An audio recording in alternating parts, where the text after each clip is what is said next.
Worth the safe haven. Check and 12, stick with check that one out. 6 1 bullet, 2 point start, take your shots. Office still stands for time? No. Offender in custody.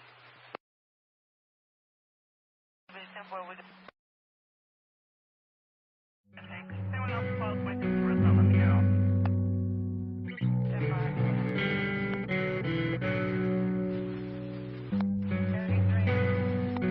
33. Remember that supervisor and knowledge that I have. 1830.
Later.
Yeah.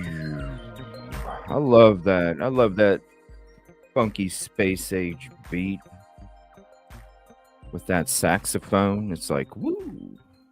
I love it. Give me 1 second. We'll go ahead and flip that up. Thank you, everybody, for hopping in. Appreciate you. I got some rest. I could have slept longer, but it's like, nah, we got stuff to do today. And we got stuff to do the next couple days too. We're gonna be going out, do some more searching, just taking a break. We got this show today, and then we're gonna be doing our community Big K giveaway tonight. So if you'd like to enter, we'll be doing it about 8 o'clock. Probably start giving away about 8:30 or so, and then we'll be just giving away stuff, hanging out, listening to music, just chit chatting, whatever. Yes, I found my glasses. Right? Oh my gosh. It was I haven't drove at night without my glasses for a long time. But everything was all good. So yeah, when I got home, I was taking everything out. What's up, Charlie? I'll be calling you in a few here, buddy. I was taking everything out, and I saw the glasses, and I was like, oh, thank you. What's up, Lucia number 1, Jasmine number 2? What's up, everybody? Willow Johnson, special needs Mom Morgan. All those tickets, thank you very much. Another room, thank you, and I appreciate your support. For real, I appreciate it very much. Ticket 15, golden ticket, thank you. And see, Kelly Miller, have a seat. American Princess, Ella Blue, Richard, Lisa, Mark and Betty, oh snap, Carrie, 35, Party of 540. Look at all those ticket numbers. Richard, 41, Carmela, 44. Damn, I didn't even start yet. This was at 117. America First, 45. Dang, what's up? Hope Floats, 47. No, I'm not sore. Not sore at all. Ticket 48. Boy, I was working them piles too. I got the video to show you guys, like in the pictures to show it was, but I tore through that shit. Just like I do, bullies. Teresa, good day to you. 53 and 47. Anna, 60. Dandy Patch, 52. Elizabeth, 59. Mythical, 44 and 62. What's up, Penny? Yoli. Love for everybody because we love the emojis over here. It's like a cartoon in chat, and it's so cool. I love cartoons. I love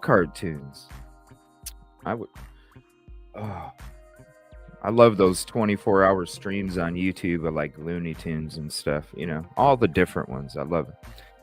Dana, thank you for hopping in. What's up, Crime on a Dime? Sunny Days 71.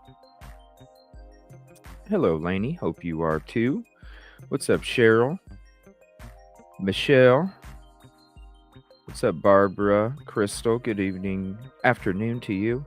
I know I just woke up a little bit ago, maybe an hour and a half ago or something like that.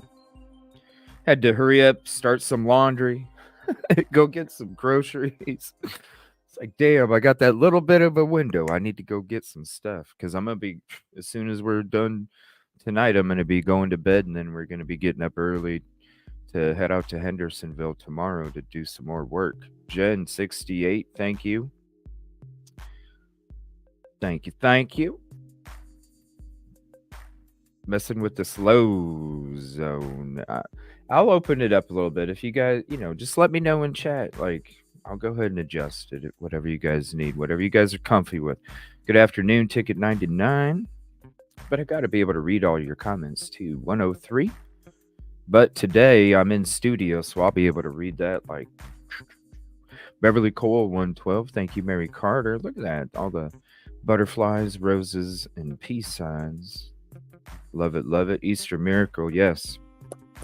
I don't have any family here, so that's why I'm going to be down there tomorrow. So If I had family here, I'd be spending it with them, according to the wishes. But he also wants people out there searching. And so, Seth, I don't have family here. So, you know what, buddy? I'm going out there tomorrow and we're going to keep searching. Just like we did yesterday.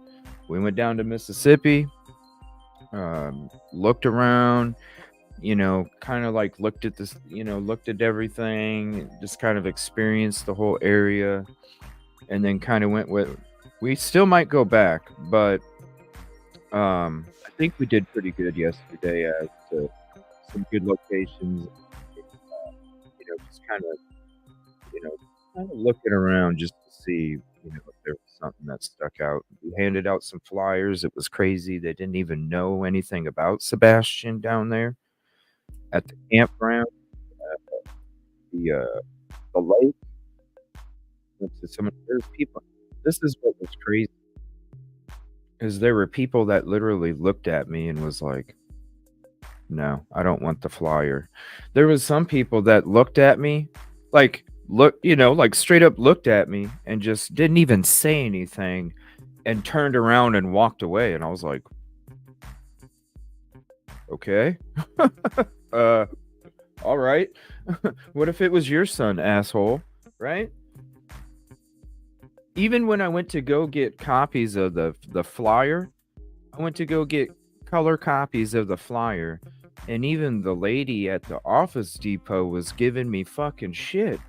And there was like one time she was asking me my information, and somebody was like talking to her in her earpiece, and she took the wire and went bam and slammed it on the fucking counter, and was like, "What'd you say?" And I was like, "What the fuck, dude? I just got here, yo. I'm trying to search for a missing kid, and this is the fucking attitude." It was crazy. It was not a good experience yesterday. I'll just say that. Because it's like, wow, this is for a missing kid, and this is the kind of bullshit that I'm getting, like from all areas. I'm just like, but there was one group. There was one group. It was amazing. There was one group. I went up to him as a group of like 6 dudes. You can hear it on the headset. I went up to him because when I would see people frisbee golfing, I would stop digging, grab some flyers, go hand them out.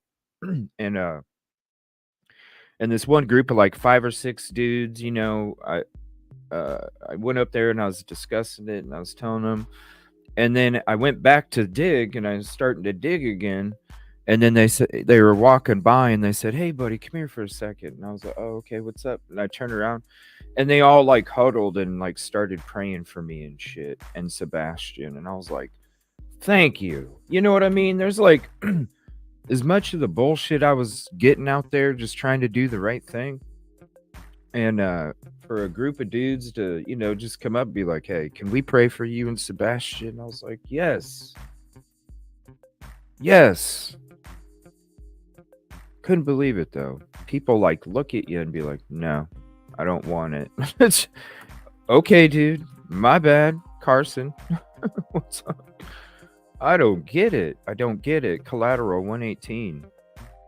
So I know I was a little yesterday. I was like, man, these people. But trust me, I know it's not the whole state. It's just what I experienced yesterday.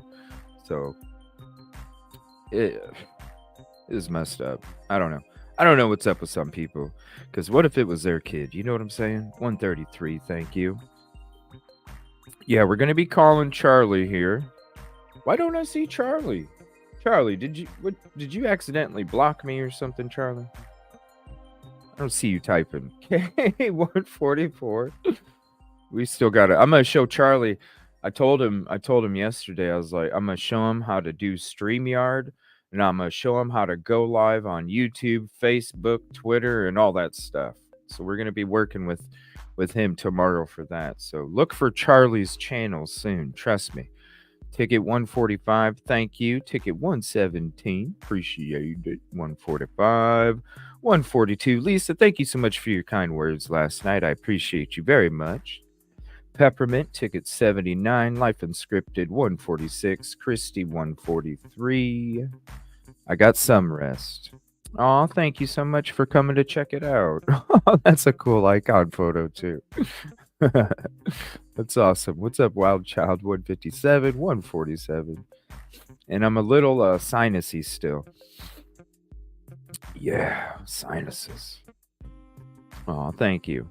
Ticket 52. I do not own binoculars. That's something I do need to get. And I didn't own a shovel yesterday, and we do now. So we will have a shovel everywhere we go. I'm not doing that again where we're grabbing sticks and trying to dig through dirt, right? 165. But it's whatever it is, however you got to do it. 165. Whenever you have the same ticket number, y'all are connected at the soul for this show. What's up, 140 Dre? Thank you. 169 Beverly. Let's see here. What's up, Kate? Oh, thank you, Mark and Betty. I appreciate that. Work, work, work. I might not be here tomorrow, and I want to do everything I can do today. Payne, what's up? Good afternoon to you. Crystal, 180. And yes, drop all them green hearts in chat for Sebastian, please. Payne, 340. Thank you. Sherry. Looking better today. Yeah, Lisa, I was up for 22 hours, I think. 22 hours, 11 hours of driving, and a whole bunch of digging. So I was pooped. Oh, yes. Shout out to the power team. If any of you are in chat, I know this is a quick show that I started because literally I just woke up, went to the grocery store, ran some errands, came back, hit the live, jumped in the shower, started the laundry, and then plopped into the chair. So I wasn't able to go. So if you're in chat, let me know. We'll drop it. What's up, Sierra? Thank you. I appreciate that. People, isn't it crazy? I'm sitting there like there was this one dude and he was like drunk as hell. He was like drunk as hell sitting there, with his wife, and they're watching their kids at the playground. And I'm number one, I'm going, bro, you couldn't wait till you got home to drink? Like, for real? You couldn't wait till you got home to drink that much? And I'm sitting there like saying, can I hand you a flyer? Would you like to have a flyer? Can I hand you a flyer? And I was like, is it okay if I give you a flyer? And can I give you a couple more to hand out to maybe any of your neighbors or some others you might, just want to hand it out to? And he just goes,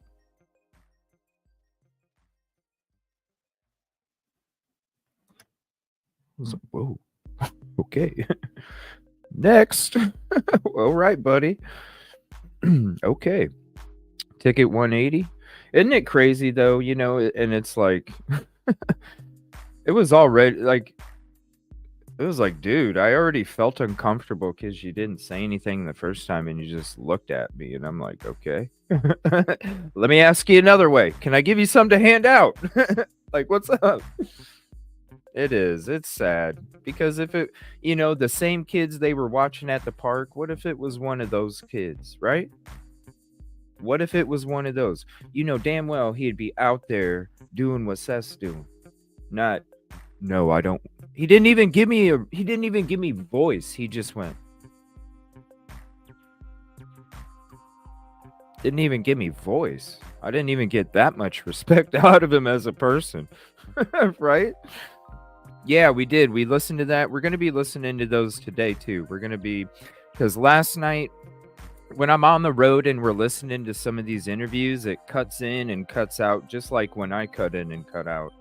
So there's some parts that I don't get to hear, and I really don't get to see it either, because really I'm listening to this. I got the GPS, I got the road, I got, everything going on. And so when I'm back here in the studio from being on location, I like to kind of rewatch some of these things so I can see those expressions and the crackles in the skin and the, the slight dimple or, something, it just helps. So we will be going through those again today. We're going to be hanging out for a while today, and then later tonight we'll probably be here for another 4 hours or so. And then after that, we'll be doing our Big K giveaway. So if you want to win some merch, come back tonight and make sure you get your hashtag on, because we're going to be dropping some hashtags for you to win some items, and you get to see the little bing. Oh, yeah, it's going to be fun. I can't wait. Yes, I did. I got Nina's number. Oh, yeah. And shout out to her. You know what I'm saying? If anybody's seen that already, my gosh, the strength that it took for Nina to and it's crazy because, you know, as we're trying to go through this stuff, I really see, like, there's so many similarities and experiences that I went through with my own when it comes to a lot of the stuff that's going on here. And I just want to say shout out to her, because even when I was sharing some of my story last night on Brittany's channel, I had to stop. So I can imagine. Just shout out to her for all the strength that she had and that she has to, gosh. And she shared her story so beautifully. And shout out to I don't know who did the interview, but shout out to the content creator that, I'm telling you, like, great job. Even though they didn't say much, I'm telling you, like, great job. Because to be a great interviewer, you have to read the bubble. You have to read the bubble, because it's about their comfort. You have to understand how to read different bubbles and how to make sure that you don't disrupt those bubbles in any way. You know what I mean? And so they did a great job last night. What's up, Rosie? Shout out to Rosie. If you're not subbed to Rosie, oh my gosh, the work that she's been doing while we're doing these on locations and on the road. Wow. If you're not subbed to her, please go sub to her. She's doing amazing work and a very key part of what we're doing. So thank you. Yes, I'm gonna give Charlie a call here in a few. We're gonna get through the hellos real quick, and then I'm gonna give Charlie a call. Let me see here. Ramona 151. Excuse me. We're almost there. Let me know if you have sent that email. Thank you. Thank you. And thank you for everything that you're doing out there in the communities too. Thank you.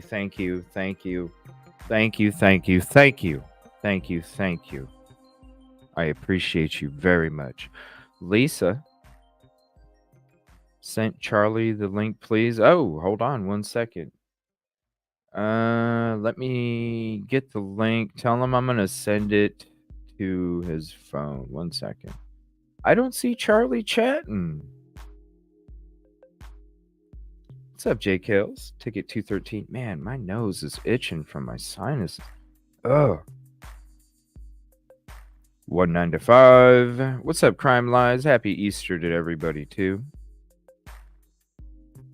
Huckleberry 217, Naomi 215. I do find it odd Katie never mentioned Sebastian bathing the night before school, especially when it sounds like he had a long day. Yeah, a long day, right? A long day. Ticket 222. What's up, Paige Malone? Good afternoon to you. Yeah, we're going to be watching all those again. So, you know, even if you have watched them, Trev 2023. Okay. I'll have to subscribe. What's up, Allison Faye? Thank you for all you do out there in the true crime community as well. Right there. That's an MVP, everybody. Out there in all these true crime communities. MVP right there. Thank you. Yes, I see your message now, Charlie. Okay. I don't know what was going on. Mom Dino, ticket 230. 231.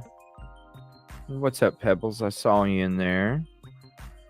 Have you watched the Chris 233? Thank you very much. All right, hold on 1 second. Let me get this code.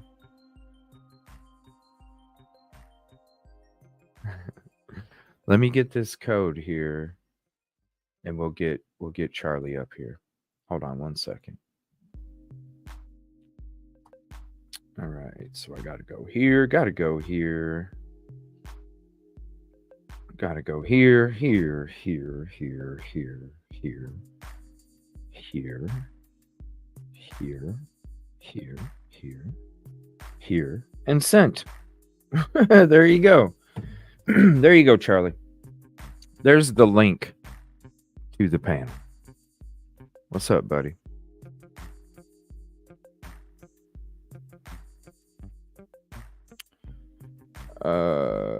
Ex-wife? No, I haven't. I went there for some breaking news the other day, and I was like, "Where's the breaking news?" But it's okay. We got our own thing going on. We know.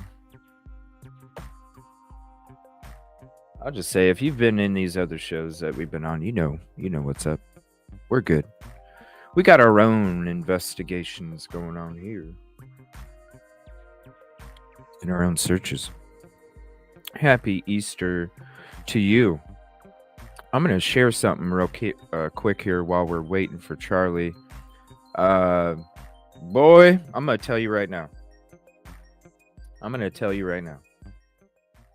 There's one thing in life that I really despise is bullies. There's one thing I really despise, and that's bullies.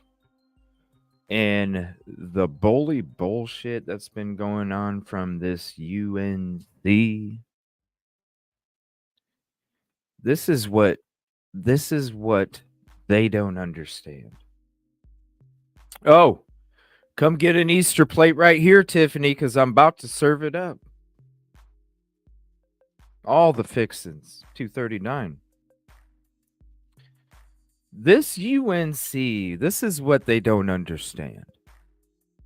And whether you agree with JLR, whether you agree with what he does, how he does it, when he does it, this is what is messed up.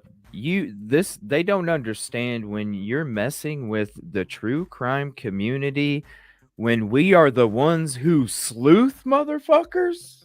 Like, we're the sleuthers, and you're going to do this. Oh boy, I hope you understand. You just woke up a fucking hornet's nest. UNC. Oh, a hornet's nest. What's up, Charlie? They don't understand they don't understand what we do, bro. We're into digging into backgrounds and exposing the bullshit, and they're acting like we just go cut grass on a fucking Saturday. Yeah, what's up, buddy? Hold on, let me solo you. What do you got? What is that? Hey, buddy, turn your phone sideways so we get the. Turn it sideways so we get that. No, turn it sideways, buddy, and then we can see more of your view. It'll open up your camera more if you turn it. Just turn your phone sideways. Watch. Turn your phone side. Hold your phone side. Whoa. Hold your phone sideways, and it'll give you the screen like I got. Because right now it's just giving us a third of the screen because it's up and down. Because you have your phone holding up and down. If you turn it sideways, it should make your camera open up more. Oh. He might have to change the setting on his camera. Is there like a... Let me see. I wonder what kind of phone he's got. I wonder if the setting needs to be turned on or not. And I want you guys to do me a favor. Do me a favor, okay? Don't, in this chat, and I'm going to delete it if I see it. I don't want to see the full name of that organization in my chat, and there's a reason for it, okay? And it has nothing to do with negativity. It has everything to do with positivity. So I want you guys to understand, if I do see anything spelled out of you, you can type UNC, that's fine. You can type UNC, that's fine. I need you, please refrain from typing out the name of the company, okay? It's because they're playing a dirty game, and I know how to play chess, okay? Please, if you type it, I'm going to delete it. I'm just asking you not to type it because I don't want to delete your shit. But at the same time, it's about our peace, positivity, and progress. And it's about making sure, it's like this post right here, okay? The fact that I even put this out yesterday, because who knows what the hell was going to take place with what they're trying to do. That's right. Call them river rats, Payne. Exactly. Call them river rats. Okay? Because the fact that I had to put out a post yesterday saying I wanted to make it clear to any media or organization that we never threatened anybody and will never threaten anybody and never have. There's a reason why I'm saying I don't want you to type their name in our chat, because I will delete it and it has nothing to do with being negative. It's because I know what kind of game they're playing, and what they don't understand is I played that game when I was in 6th grade, okay? I played the game that they're playing in 6th grade. What's up, buddy? There we go. There we go. There's the side view. Can you How see me doing? now? Yeah, we can see you great, bro. There we go. What's up? What do you got going on today? I was going to show you something a while ago, but you couldn't figure it out. I'm fixing to walk back over here to you. How's your foot? They're out, buddy.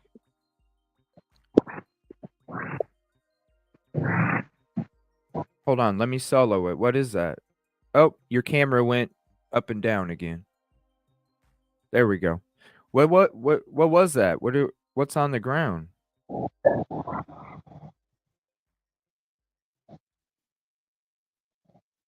You there? Uh-oh.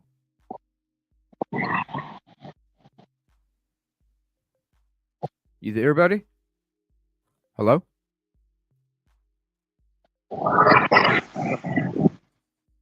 We got to get Charlie some earbuds. Let me see. I'm going to write that. I'm going to get you some earbuds tomorrow, dude. Yeah, he can't hear me because he's outside.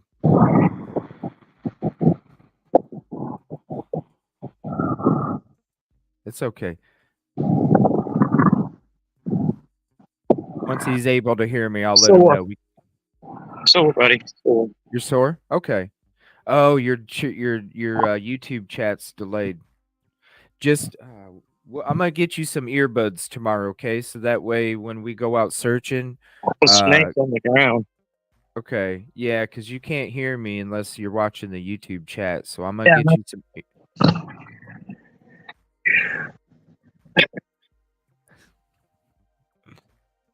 But anyway, I'm gonna go back to the show where I can hear you. I cannot hear you. Hey, yeah, I'll call you. Okay, we'll talk on the show. I'll call you. That's fine. All right, buddy. Thank you. Appreciate you. All right, hold on 1 second.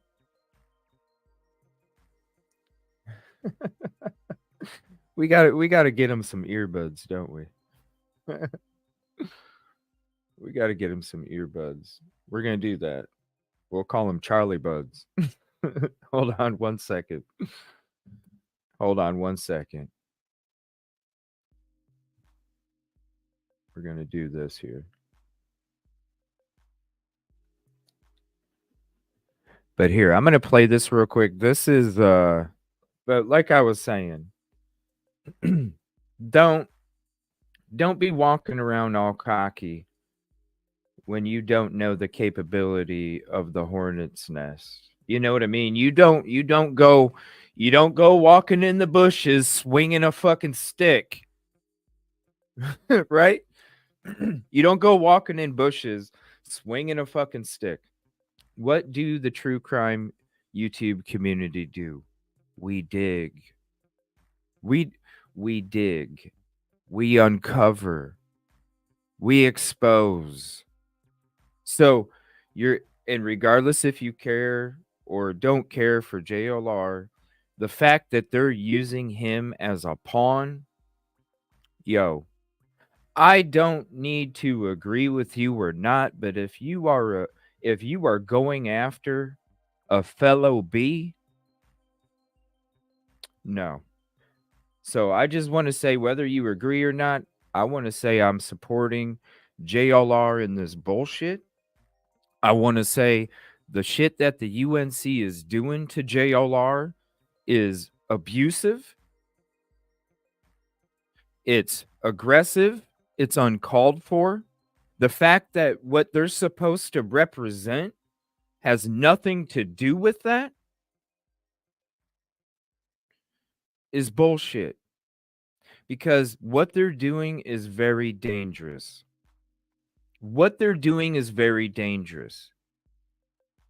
They want to sit there and say that somebody's mentally ill in their post, but yet when you read the post that they made, who's the mentally ill person?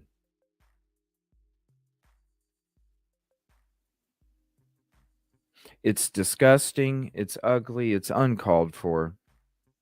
And the fact that they're trying to use JLR as an example, bro, do you know who you're fucking with? We eat pieces of shit like you every day, and that's from Happy Gilmore. We eat pieces of shit like you every day. Do you fucking know what we do?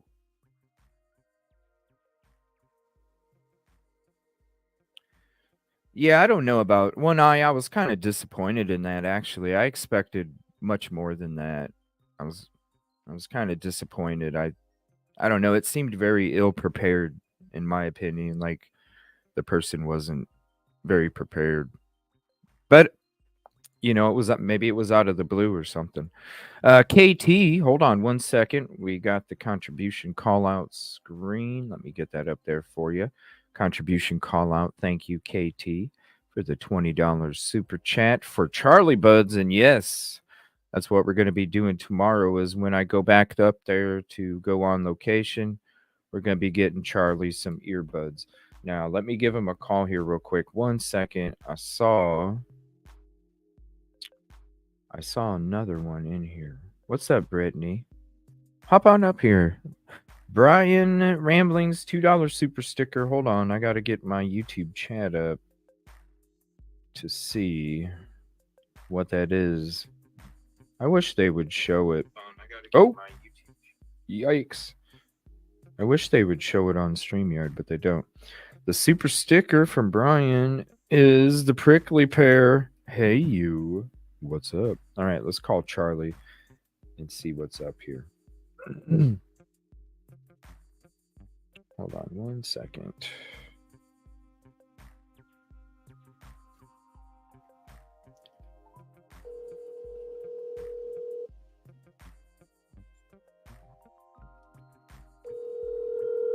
Hello. What's up, buddy? What's up? Oh, Lord. Did you get to see the snake? No, I can rewind it. Why? Well, What's up? They're out, buddy. I'm just telling you. Oh. Remember them hoes I was telling you about? Yeah. Showing you? Yeah. That's where they come from. Yeah. Oh. Anyway. How big was it? Pretty big. Pretty big. Big enough for me to walk away from. So are you telling me I need to go get snake boots tomorrow? No. I got hey dudes. Don't come on. Hey, dudes, that's probably the reason why you hurt your ankle, buddy. Yeah, probably so. Probably. Probably so. Because I was like, when you told me you injured it, I instantly thought of the Hey Dude shoes, man. I was like, oh shit, it's probably because of the Hey Dude. Hey, don't you be making fun of my hey dude, you know? I mean, they look comfortable, but Oh, they're very comfortable. I'm sure, but yeah, I'm not wearing my Adidas out there either. I'm wearing my right. So what's up, man? No, I sat down last night and got me a pen and a piece of paper, sit down, and I just started thinking. I was like, okay, if's a big word. Digging. If I was thinking like a damn criminal, and I'd set my mind out there real stupid like, and I started writing down. I was like, okay, if I was going to do something, you know, it's going to have to be quick because I don't want to ride around with no body in the car, right?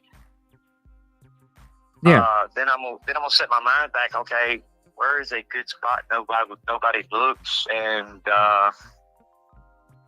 would never look. Something that I don't even think about. That's where you have to stick your mind way out there. Okay. Yeah, outside the box, You know what I'm under the surface, man. Under the brain, yeah. Yep. You're like, okay, where would I put something if I wanted to hide something that big? Let's think, Charlie. All right. Then I said, okay, Charlie, you got to think under that. You're going to have to say, okay, you've never thought about it. And I took my mind and I started driving down the road from Hendersonville High School. North, you know where I'm talking about. Yeah. Off that road we searched. Yep.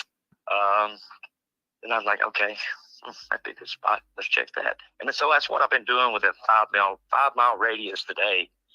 I am not racing tonight. I took my time away from that because, like I said, I feel obligated to this case, and it's just like it's personal, and we'll be there tomorrow, buddy. I would like to help solve it, you know? Yeah. I mean, come on. We'll be there tomorrow. It's like I'm going to have some closure just to, you know, probably get some good sleep. That makes sense. Yeah, I hear you, man. That's why I don't get that much sleep because, you know, like, shit, not getting home, and then I didn't get to bed till like 4 a.m. and, you know, but I feel you, dude. That's why I feel like there's a reason, you know, for some reason our energy got connected for some reason, and I feel like it's because we're about the same shit, dude. Exactly. We're like the same inside the soul, so you gotta cling to those kind because we're already exposed for being that way, and so when we can come together, that's when, you know, we can get that shine going, and everybody will be like, because you know what, we're too strong. First of all, I do not care what people say about me. Right. Think about me. I cannot be intimidated. I don't like to fight, but if I have to, same here. getting their ass whooped. That's right, man. I don't like to. I try not to. I'm I mean, about peace, but shit, if you want to throw, we throw. And let live. I try to live and let live. Yep. You know, come on now. Yep. Yeah, we're the exact same, man. I really wanted to join your panel today, but that just ain't gonna happen. Well, do you have a pair of headphones? No, not with me. Can you go get a pair of like wired headphones or something? I'm busy right now. Yeah. Well, whenever, like, even if you go to a gas station, because I'll be giving you some money tomorrow. So even if you go to a gas station, just pick you up a pair of headphones, man, wired headphones or something. And then, because that's what it is when you're on the panel, you can't, and I know this for myself, if I don't have headphones, I can't hear anybody talking on the show. Then you got people out there on your panel saying, Charlie, if you have a YouTube channel, I would join you. I don't want that. Right. I'm on CJ's team. I'm on your team, brother. I don't want my channel. I won't continue with CJ's, you know? Come on. You know what I mean? I appreciate that, man. It means a lot. I don't want my channel. You got to take care of people that take care of you. And that's just part of life. 150%. I had a good raising, and I don't know what that means. 150. Am I on live now? Yeah, man. We're sitting here. I didn't know that. Oh, I told you I was calling you. Oh, watch your mouth, Charlie. Don't be doing a lot of freaking cussing. Sorry, folks. It's my nature. Oh, Lord. Well, hey, You know, how's your foot? How's your foot? Sore. It's not as swollen. Just it's hanging in there. That's all it has to do is hang. Yeah. Well, we'll be out there tomorrow. You know, do what you need to do today. Get yourself some headphones, okay? Get Yeah, yourself some well, no, headphones. I Come really back won't and do it hang out today. with I'll do us. it tomorrow. Why don't you I'll do do this? that tomorrow. I'm gonna do my 5-mile radius as I wrote out last night on the paper. Okay. Hello, everyone in chat. Hope y'all having a good day. Hope you have a good Easter tomorrow, and you'll be seeing me tomorrow with CJ. Yeah. That's the Well, way we're gonna spend our Easter. hey, How about that? Yeah. hey, I like I said, like Seth said, go spend it with your family, and I'm like, bro, I don't have family here to spend it to, and so I'm gonna be searching, because I know, I got family. yeah, What a great gift if I can uncover something for him. yeah, You know. yeah. All right, brother. Let me get off here and let me do my thing. Y'all have a Yeah. good day. All right, you too, I'll buddy. be Be checking safe. in and out. All right, buddy. Bye. Be safe. All right, there we go. Gotta get Charlie. Hold on 1 second. I got fingerprint on my glasses. Rosie, go ahead and hop back up. I was just gonna bring you up here after Charlie was done. Give me 1 second. I got a fingerprint on my damn glasses.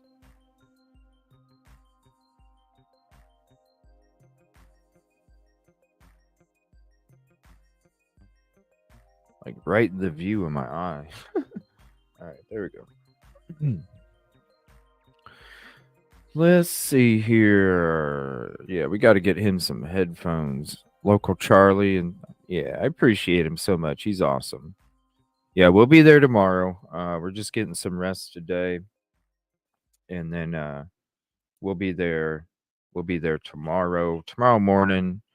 Maybe I should get some snake boots. You guys, if there's snakes are out like that, it's breeding season, I think, right? All right. Charlie Bravo, there we go. All right. So speaking of what I was talking about, oh, okay. Not giving you any. Oh, I think because I don't know. Yeah, there was a lot of snake holes too. So say a special prayer for us tomorrow. Not only for being we're gonna, because there's not gonna be anybody out there as far as I know.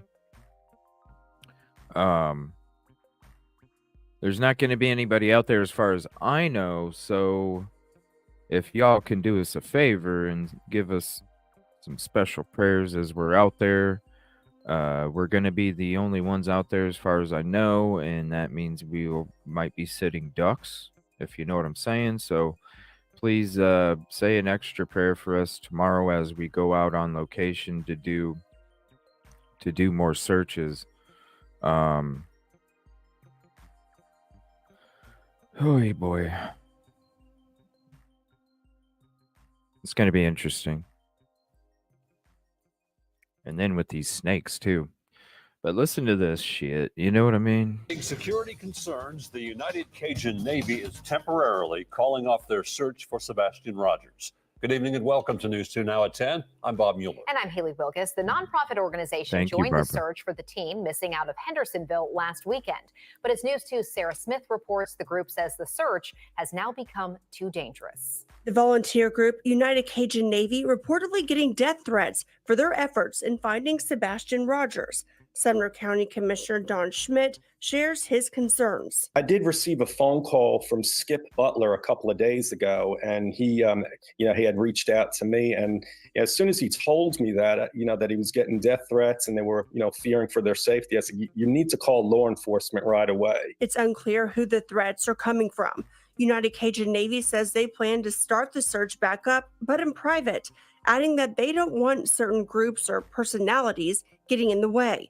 The group also taking to their Facebook page to share this post, writing anyone that impedes on their search will be a person of interest. Now, I understand. They're going to be like, for real? Anybody that comes at them is a person of interest for being a suspect? Like, what the fuck is wrong with you? We're going to go through them, and I'm going to read them to you. I'm sure you read them already. I'm going to read them again. What the hell? Yeah, I got the drone, buddy.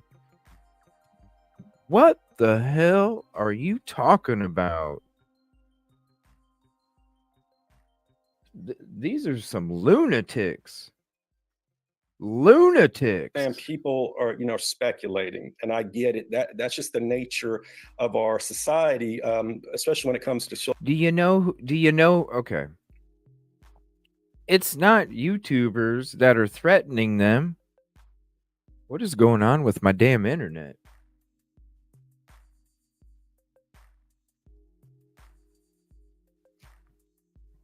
It's not YouTubers that are threatening them. It's the fucking some of the community that want them out and have wanted them out since they got there. And we've been saying it since last Monday, Tuesday. The community wants them gone. What's up, Rosie? Hello. Oh my gosh, subbed and hit the thank you, Sandy Beach. Oh, look at the wordplay on that name. Isn't that awesome? Sandy Beach. Love it. That is That's awesome. Yeah, what's up, SM Morgan? They're lunatics. And now did you guys see the post from this morning of who they were going after, which is the post that they were talking about the day before? It's crazy, man. Social media. But, I would like to see that energy from speculating diverted to finding Sebastian. The sheriff's office says they'll give an update on Sebastian's disappearance Tuesday. It says check for deputies before searching on your own. I'm concerned of the welfare and the safety of our citizens out there searching. If they search on properties that they just don't have permission to search, or if they just, or the properties that you don't have permission to search because they don't want you there, bro. And when you go on their property, they're fucking going after you. These people are so delusional. They're sitting there acting like we're doing this great thing and we're getting all this hate. And it's like, dude, wipe your face off, wipe the shit off your eyes, and look that it's the community that doesn't want you, bro. Why do you think you're getting in trouble for setting up a mobilization in a fucking business parking lot? Because they don't want you there, bro. Like, hello? They couldn't even get permission for a parking lot when I went to sign up until the afternoon. And that's if they even got permission, because they were trying to hurry up and get the hell out of there, which makes me think they just sat there real quick and were just putting up some kind of quick thing until they got told to leave. The reason that people are going after them is the community that doesn't want them there, and the reason they're going after them is because ever since they came in, they've made a mockery of this fucking this victim and the search and what they're really about. They've made a mockery about it, and the community knows it because the community is the one who showed me the fucking dirty shit about the fucking people that they don't want there. Yeah, the facade is That's full. right. They've been found out. And when you sit there and you're going to sit there and act all fucking tough and go after a YouTuber, bro, we eat pieces of shit for breakfast like that. We enjoy digging and uncovering and exposing because it's about getting rid of the fucking bullshit. They are so delusional, and they don't even understand the fucking hornet's nest that they walked into when it comes to the battle of information. This isn't no threat. This isn't no physical game. This is a mental game, and this is a battle of information. And they want to sit there and talk like they have this huge battle that they're going to fucking tear people up with their information. Bro, what the fuck do you think we do? This is nothing. We did this in 6th grade. Good luck. It's what you wanted. It's what you wanted. Disturb anything or contaminate anything. Those what are the you biggest wanted. fears. 1 month later, this community hopeful Sebastian is alive. His story even catching the attention of people across state lines. Look at that. Now I'm going to leave it paused right there. Spider-Man with the frickin' snake around his arm. Somebody, whoever can do cartoons, you know how they make them cartoons? You get these cartoons on social media. Make a Spider-Man outfit with him that doesn't have a Spidey mask. It's just got the suit, and he's got a snake going around his shoulder as a superhero, and he's got all of his superhero friends. Yeah, he looks really happy. He's got all of his superhero friends fucking holding him up.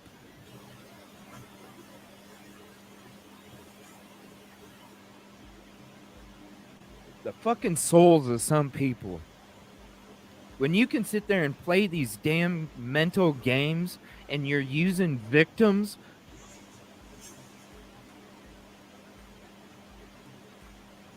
It doesn't get lower. It really doesn't.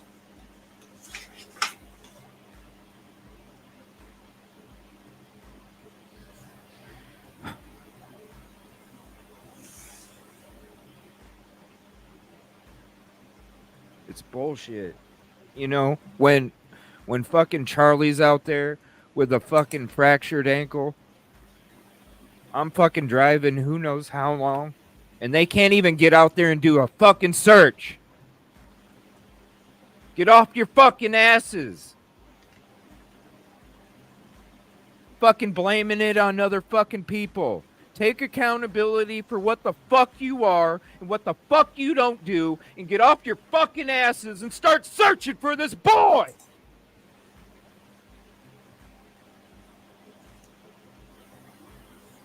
I'm sorry. No, don't be sorry.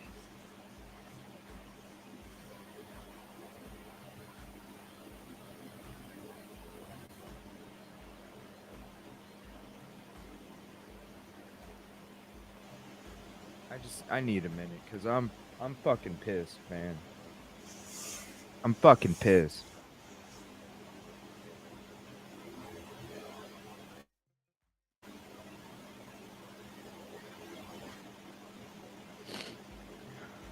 And it's not anger. This is pain. This isn't anger coming out. This is fucking pain.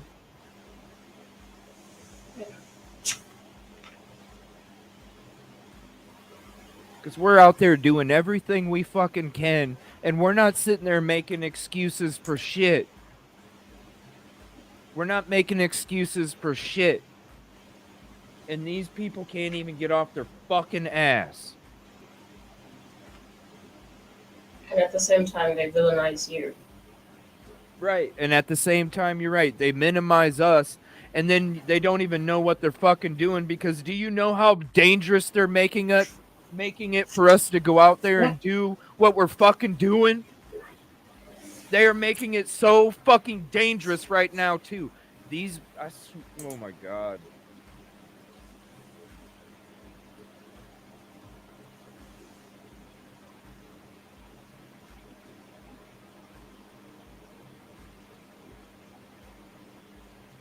All we're trying to do is help. And they're trying to make it so fucking dangerous for us by playing this little bullshit game, because they're getting called out for their own activities. We didn't do the shit that they're getting called out for. They did it. And they're trying to put it on us.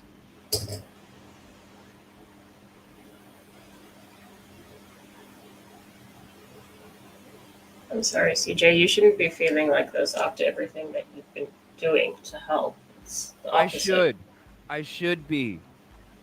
They shouldn't be making you feel because like this shit needs to be said right now. This shit needs to be fucking said. And I feel bad that JLR, whether you agree with him or not, whether I agree with him or not, I feel bad that he's being used as a fucking example of this bullshit. And I don't care if anybody agrees or don't agree. We all need to fucking support JLR in this situation, because this isn't just about JLR. This is about everybody in our fucking community. This is about everybody in our community and any other content creators out there, whatever platform that you're on. Do me a favor. Say the shit that I'm saying. Give the support where it needs to be given.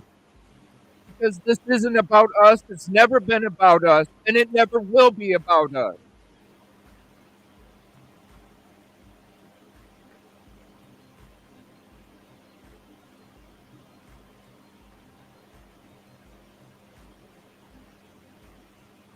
I'm going to show you guys. We're going to read it.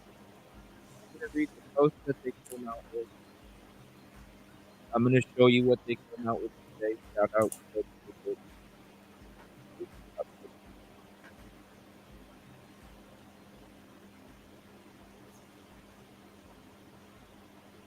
you know, it hurts just as bad as I'm sitting there trying to hand a flyer to somebody, and he doesn't even have enough respect for me as another fucking human being to even give me a vocal no.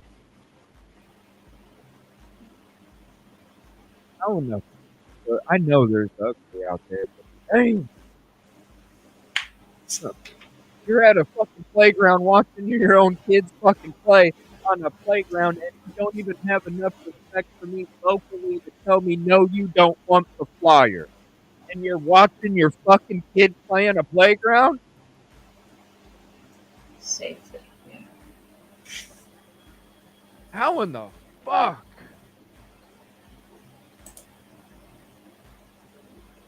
It is. It's beyond human. The shit that we're talking about with this UNC, the shit with me just even handing the flyer, I'm trying to make color copies of a missing child, and instead I get overcharged $2.31 because their machine fucked up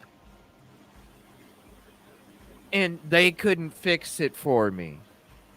So I paid another $2.31 on top of another $60 fucking dollars for color fucking photocopies of flyers for a missing kid, and I got attitude from them just trying to give my fucking information that they were asking of me.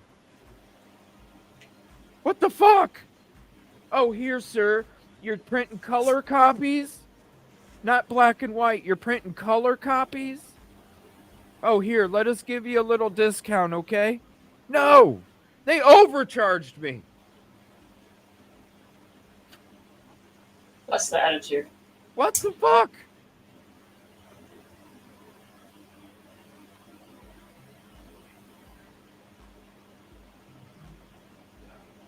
I don't get it. I really don't. It is. It's beyond human. I'm going to show you guys the post here, and we're going to go through them. I'm sorry. There was some people I said that I gave a heads up. Guess what? I got some shit to say. I'm going to say it, and it needs to be said. Don't be sorry. Because it's the damn truth. Because I see it. I see it. I know some people just are. I'm there. I see the shit. I'm around the shit. I'm fucking getting followed by the shit. I'm getting, you know. It's not the same. Yeah. I know. And it doesn't take long for people to figure out their bullshit. All right, so let me get to. I thought I brought the photo up. Hold on. There it is.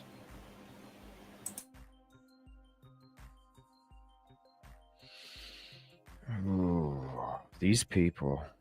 I cannot stand bullies. All right. 318. Thank you. Appreciate you.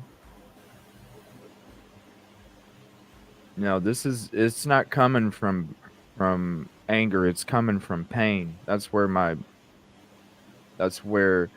emotions coming from. This is pain. This is like, what the hell is going on with this fucking world? You know? What the hell is going on with this world? Anyone who deliberately impedes the investigation and search for Sebastian Rogers will automatically be considered a person of interest. That's how you start this off. Really?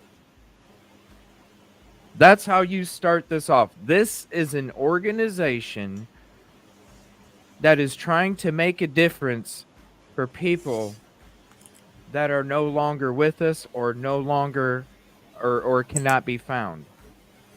This is an organization that is supposed to be reaching and working with families and have the utmost respect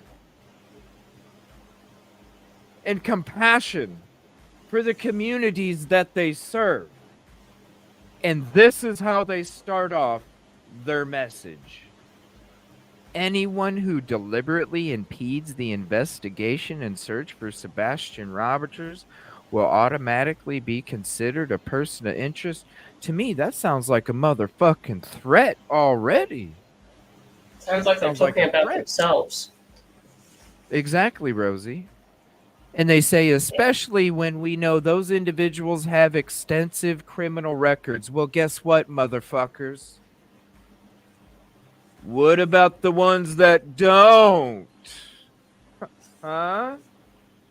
What about the ones that, oh shit, you're so fucking cocky, you didn't even think about that part, did you?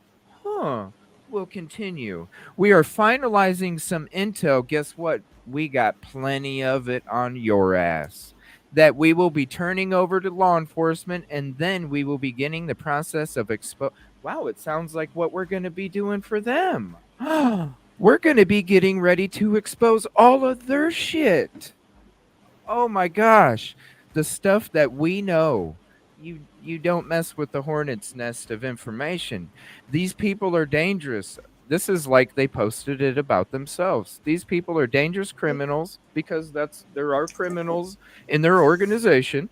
And the good people in and around the Sumner County, subtitle, that don't want your ass there, have a right to know about the evil embedded in their community, which they already knew. That's why they don't want your ass there. This is far from our first rodeo. Well, if it is, I'm sorry, because you must have fell off and hit your head real damn hard because you ain't thinking straight.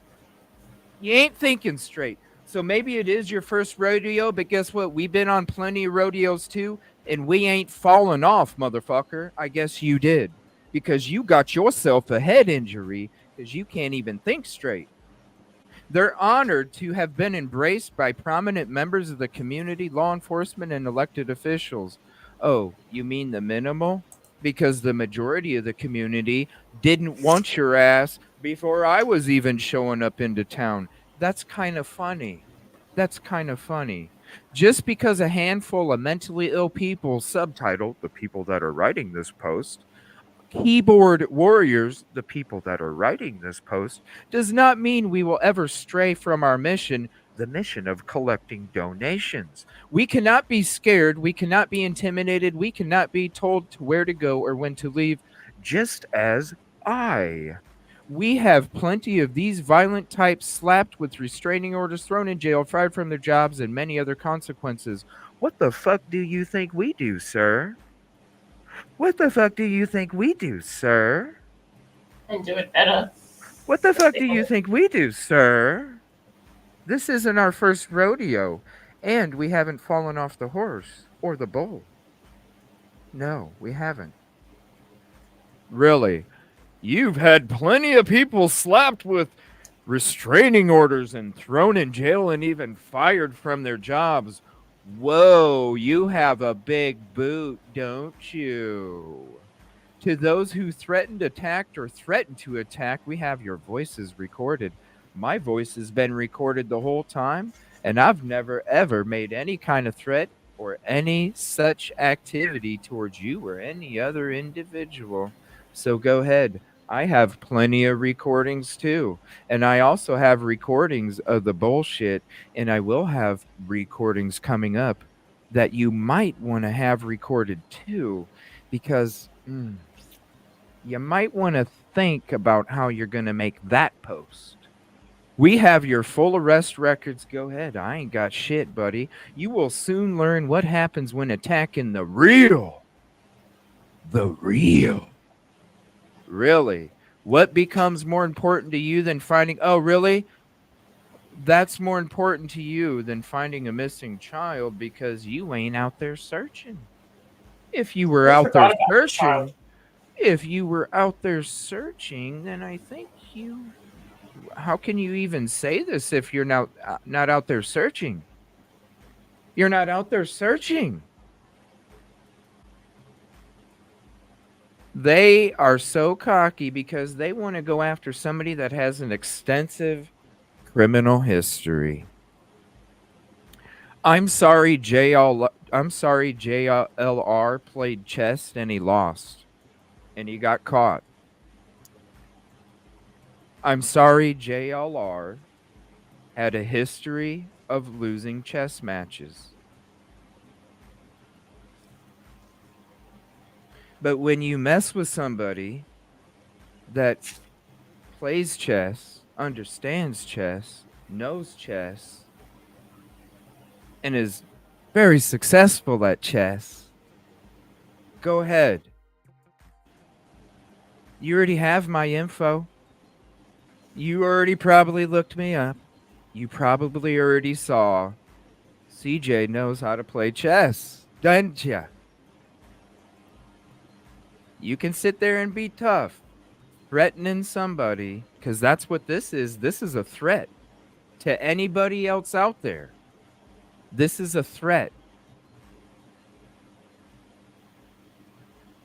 See, they don't play chess because if they played chess, and they're gonna understand this too, and they probably are like, son of a bitch, he's right. If you really played chess, the people who made this post, you wouldn't have even written that.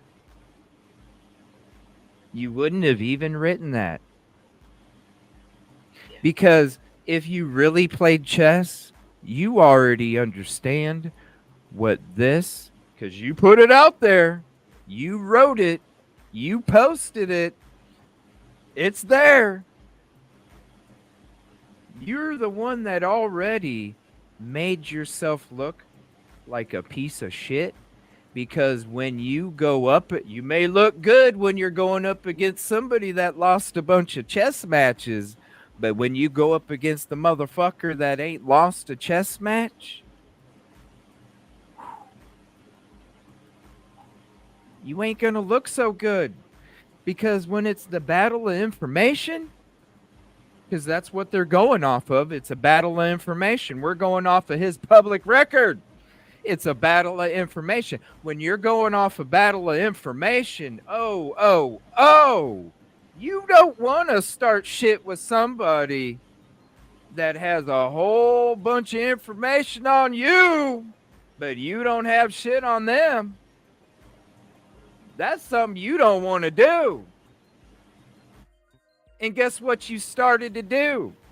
Because you want to go after JLR, you started the battle of information with somebody that you have no information. I'm sorry. If you truly played chess, you would have never written this in the first place, because if you never have written it, I and other people that play chess would never be in the position to say, okay, we want to play the battle of information. They don't play chess. We did this in 6th grade, people. Give me a break. Now, this is the next one. This is a joke. They don't understand the battle of information. This isn't a physical battle. I want to make that very clear. This isn't a physical battle. It's not a threatening battle. It's the battle of information of the game that they started themselves. They're the ones that started this game of a battle of information. But guess who's going to finish it?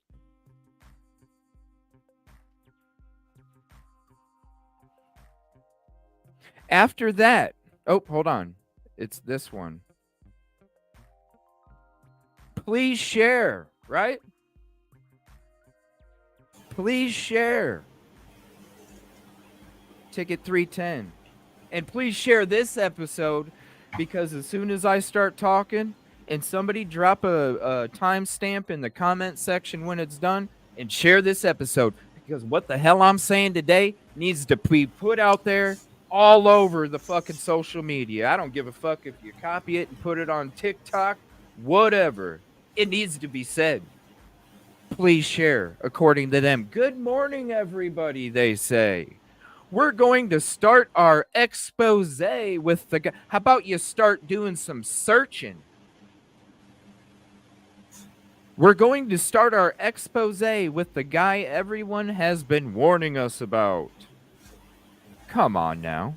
Jonathan Lee Riches. He goes by JLR, which apparently stands. Are you serious? Are we really playing that's my block. You can't play with it. Go play with the ball. Is that what we're playing? We're going to say JLR stands for just lies repeatedly? Are you the fuck? They're the kids that are sitting next to the kid that's picking his nose in the back of the class, disrupting class. These guys are the ones complaining about another kid playing with their toy. Are you fucking serious? Boy, I make t-shirts out of trolls, and oh boy. They want to sit here. Yeah, they should be ashamed of us. They should be, because you know what? I'm not even gonna say it. What they want to say it stands for.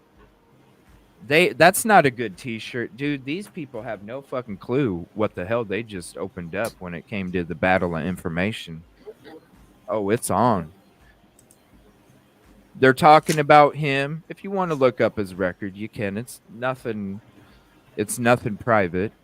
He showed up to one of our early searches for Sebastian, not to assist, but to live stream it for his YouTube channel. He didn't have any interest in helping.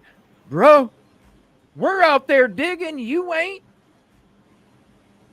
Who? These people. I can't wait. What are they going to say about me, Rosie? With all this shit right here, what are they going to say about CJ? What are they going to say about CJ? That CJ was out there just for clicks and views? He was out there not to help? CJ has a criminal record? CJ wasn't there to help volunteers? CJ was threatening volunteers? They can't say none of this. There's nothing to say. Oh, boy. I hope y'all are listening to me. I hope you are.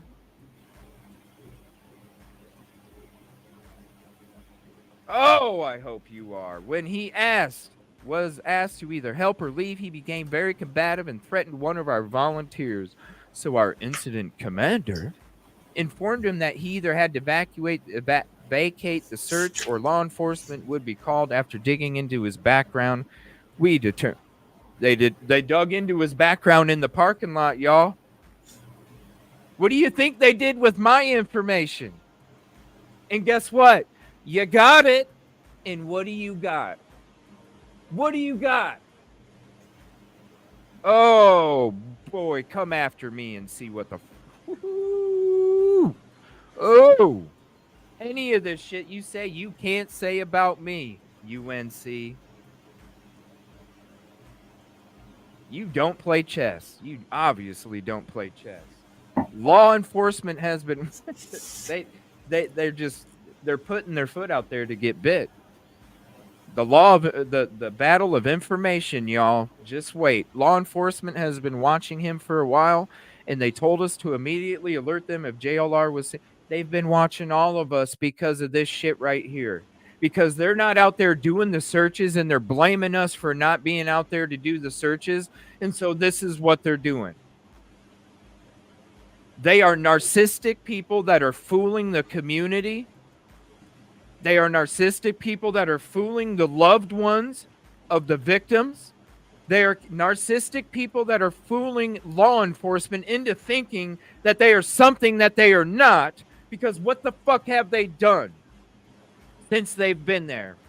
We've been out there doing the help. I went to Mississippi yesterday. I drove all the fucking way, and the team drove all the way down to Mississippi to go search. And they can't even get off their asses and go across the street and search for this boy. Because they want to do this. After that, he went on several psychotropic-induced...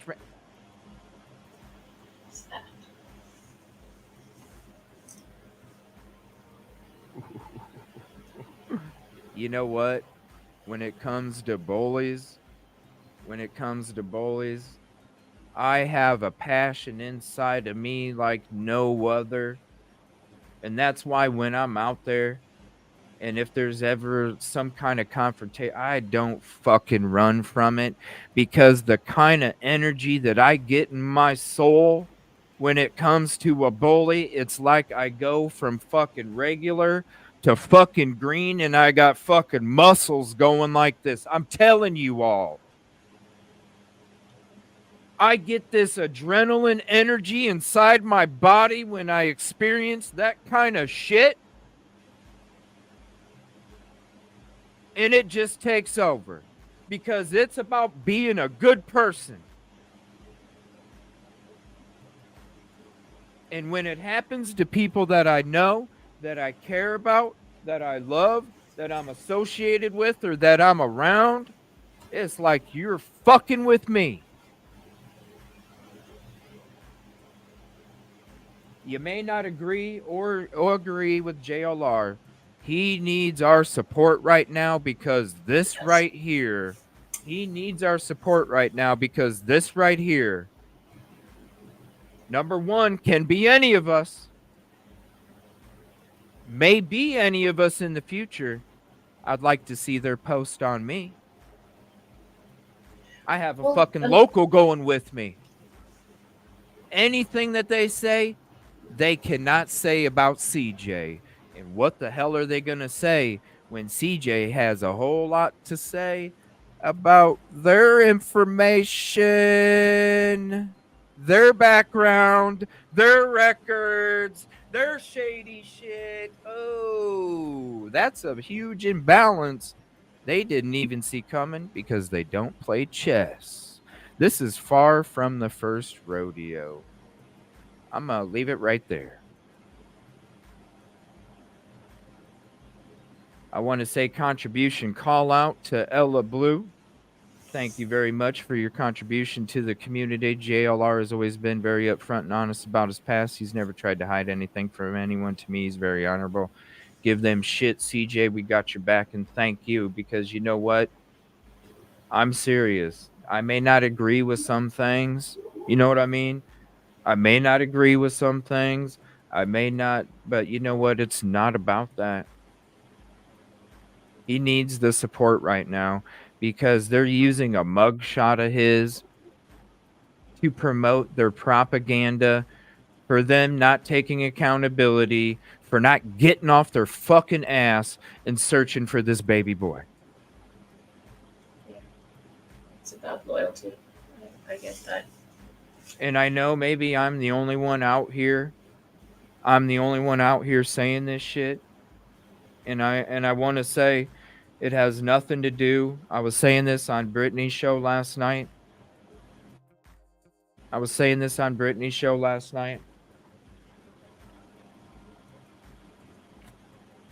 I understand when it comes to the father and being supportive of the UNC. I get it. Because it's supposed to be this reputable organization. It's supposed to be on the up and up. He just wants to find his baby boy, and whatever resources he can have, he wants them, and I totally understand that. Right? But that's what they pray on. He's got his main focus, as it should be, is to finding his baby boy. And sometimes things get blinded because you have so much love, right? And because I'm in the position where I'm in, where I feel, and I don't want to understand what it feels like with my own, right? That's why I'm doing what I'm doing. It's karma.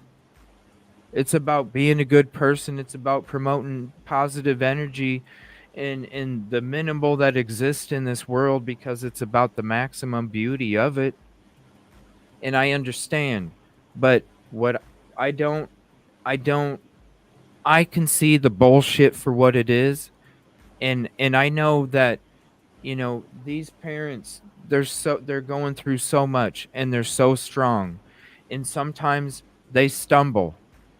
they stumble, and that's why we're out there searching, because he's trying and he's trying and he gets tired sometimes, and that's when it's up to us to sit there and reach our hand out to him and grab his hand and say, come on, and pull him back up and put his arm around your shoulder, and you put your arm around his waist, and you're helping him keep going.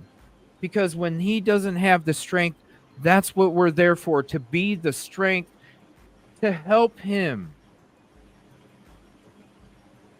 That's why we're doing what we're doing. And when we see these people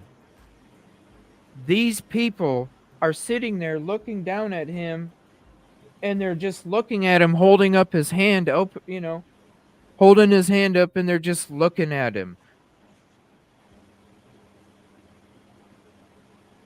They're not doing anything. And it's I understand his support. I understand his support for that organization. He probably doesn't see and he probably doesn't know all of the dirty that we know, which he shouldn't have to focus on any of that, because all of his focus is on finding his boy. It's up to us. It's up to us, the ones that do want to reach out to him and pick him back up and throw his arm over our shoulder and help him. It's up to us to say, dude, there's a crack in that sidewalk. Let me pull you around this way so we both don't trip. And that's what we're doing here.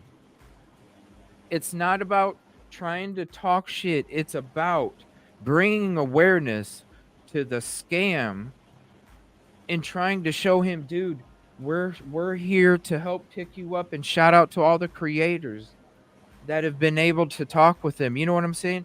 That's them grabbing their hand, picking him up. The UNC, has sat there and continued each day to sit there and look at the man's hand and not pick him up, because they're not out there doing shit for his baby boy. They're blaming everybody else for why they're not. And that is narcissistic behavior as well. They're narcissists. Look at these words. You start your post off with, anybody that is going to be considered a suspect, like a person an inch. Who the fuck? They think they're intimidating. I don't know why. No, but they do. this is the problem. It's like Thor. They think they're intimidating until they run into somebody like me. Hey, they don't CJ? play chess. Yeah, what's up? And thank you for hopping up and all your hard work, Brittany. Appreciate you. Hey, you just reminded me. I meant to tell you this last night, but I forgot. Thor came into my live last night. Yeah.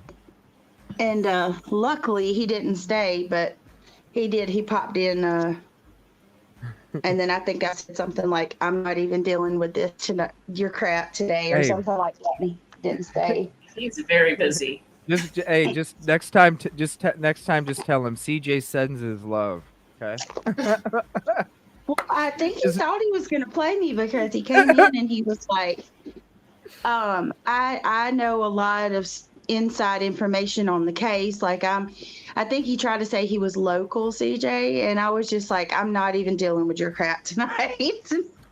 No, I don't think he's local. I think he's the guy in the gold Suburban with the dent in the back left door. That's who I think he is. And I don't want to say his name, but anybody that saw the picture, have you seen it? I'll send it to you if you haven't seen it, Brittany. That's the guy that I think it is, because he's the one that's also going out there threatening everybody. The same kind of stuff that they're posting, they're having happen to them. They're just using what they're doing to other people and then saying that it's happening to them. And JLR is an easy target to use because he has a criminal history. Don't you think they probably went through every single one of our histories as we signed up and picked the one that had the worst one? And then when he came across and showed a little bit of attitude to their inflatable hammer, then all of a sudden they're like, yep, this is the perfect one. their inflatable hammer because it's about to be deflated. I'm pissed. I'm pissed. And they start with they started you know, people can change, people have backgrounds, whatever, but what they're doing is not right. It's not right. When have you ever? I've never seen JLR threaten people to the point where this is the kind of stuff they're claiming was taking place and that they had to do. It's a puff piece. It's because they don't know what to do. They have no idea what to do. That's why they are calling off searches left and right. They can't mobilize anywhere because the community doesn't want them, and the business owners don't want to let them use their parking lots to fucking get together. So they can't mobilize when they don't have a location to mobilize at, and so they don't know what they're going to do with their search, because if they knew what they were going to do with their search, then they would be mobilizing where they were going to be doing their search. I mean, hello. It doesn't take a rocket scientist to figure it out. It doesn't. No. And they're blaming all of us for their own inadequacies. It's not my fault. Your hammer is inflatable, bro. Don't walk around talking like it's made of cement when it's made of fucking air and rubber. Yeah. I need to do a couple really contributions. Baseless. It is. And they're sitting here doing it's dangerous, yo. The reason I'm getting this upset and the reason that I'm speaking up is because they're messing with our safety, everybody. They're messing with our safety whenever we go out to another community to go help. They're messing with our safety. This is a threat. This is a threat to us. And everybody needs to take this threat seriously, and everybody needs to understand that we have way more information than they could ever fucking dream of when it comes to coming back at us. You may use JLR as a fucking easy example, but guess what? What you gonna do, right? Is LE backing this up what they say, because a responsible professional institution does not do that. Makes no sense to stop the search like that. Thank you for your $4.99 super chat, Rosa Garcia. And it makes no sense when you're not out there searching, and we are. Whoa, good vibes state. I love those glasses. Those are nice. Hold on one second. Good vibes, Stacy, $50 super chat. Thank you very much for your contribution to the community. And it is what is able to allow us to do what we do. Let's go. Change is going to happen now. And I'm just going to say, damn straight. Good vibes, Stacy. I love those glasses. Those are cool. I have found a post that says we're being... Yes. Yes. I don't want Seth to focus on the bullshit. That's what we're here for. We're here to hold him up, to pick him up, throw his hand over our shoulder. We're here to take on the bullshit. We're here to look for the bullshit. We're here to tell Seth, don't walk down that sidewalk right there. Let's go this way, because we see the damn cracks ahead. That's what our energy's for. He has to focus all of his on finding his baby boy. It's us that we will take the focus on looking for those cracks in the sidewalk for you. Yeah, because he's extremely vulnerable. He's got a great heart. And he's got a great soul like us. When he's sitting there talking about he's a great person, how he wants to search and how he wants people like this to search. And when he's talking about the different, like people that ain't scared, people that are willing to go places, and he's speaking all about our community. You know what I mean? Yeah, absolutely. Right? Because that's what we are. I ain't afraid of damn bullies either. No. I run at them. I don't run from them. I run at them. That's what you said to me earlier.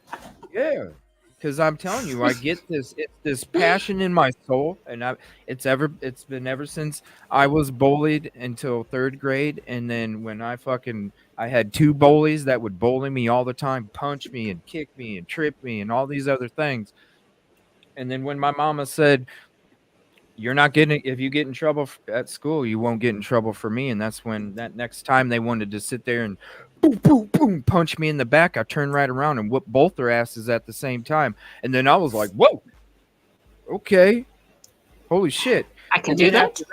Well, and then after that, I would see people I didn't even know in school.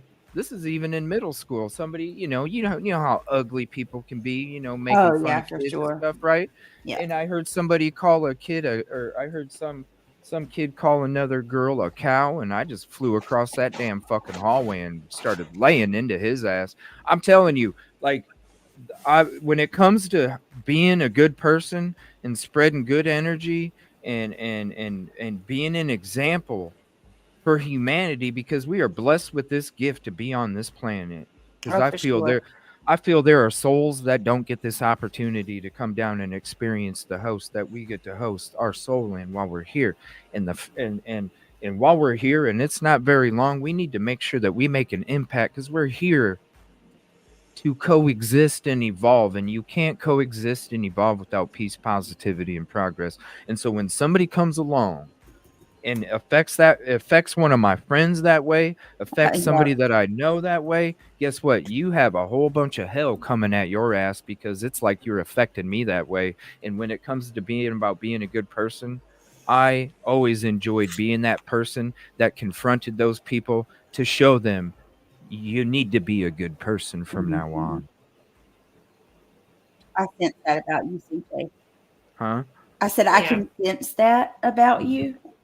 It's abundantly obvious, but I wanted to ask a question, if you don't mind, because I know you've been going on about this, and I want to make it clear, because I learned this yesterday.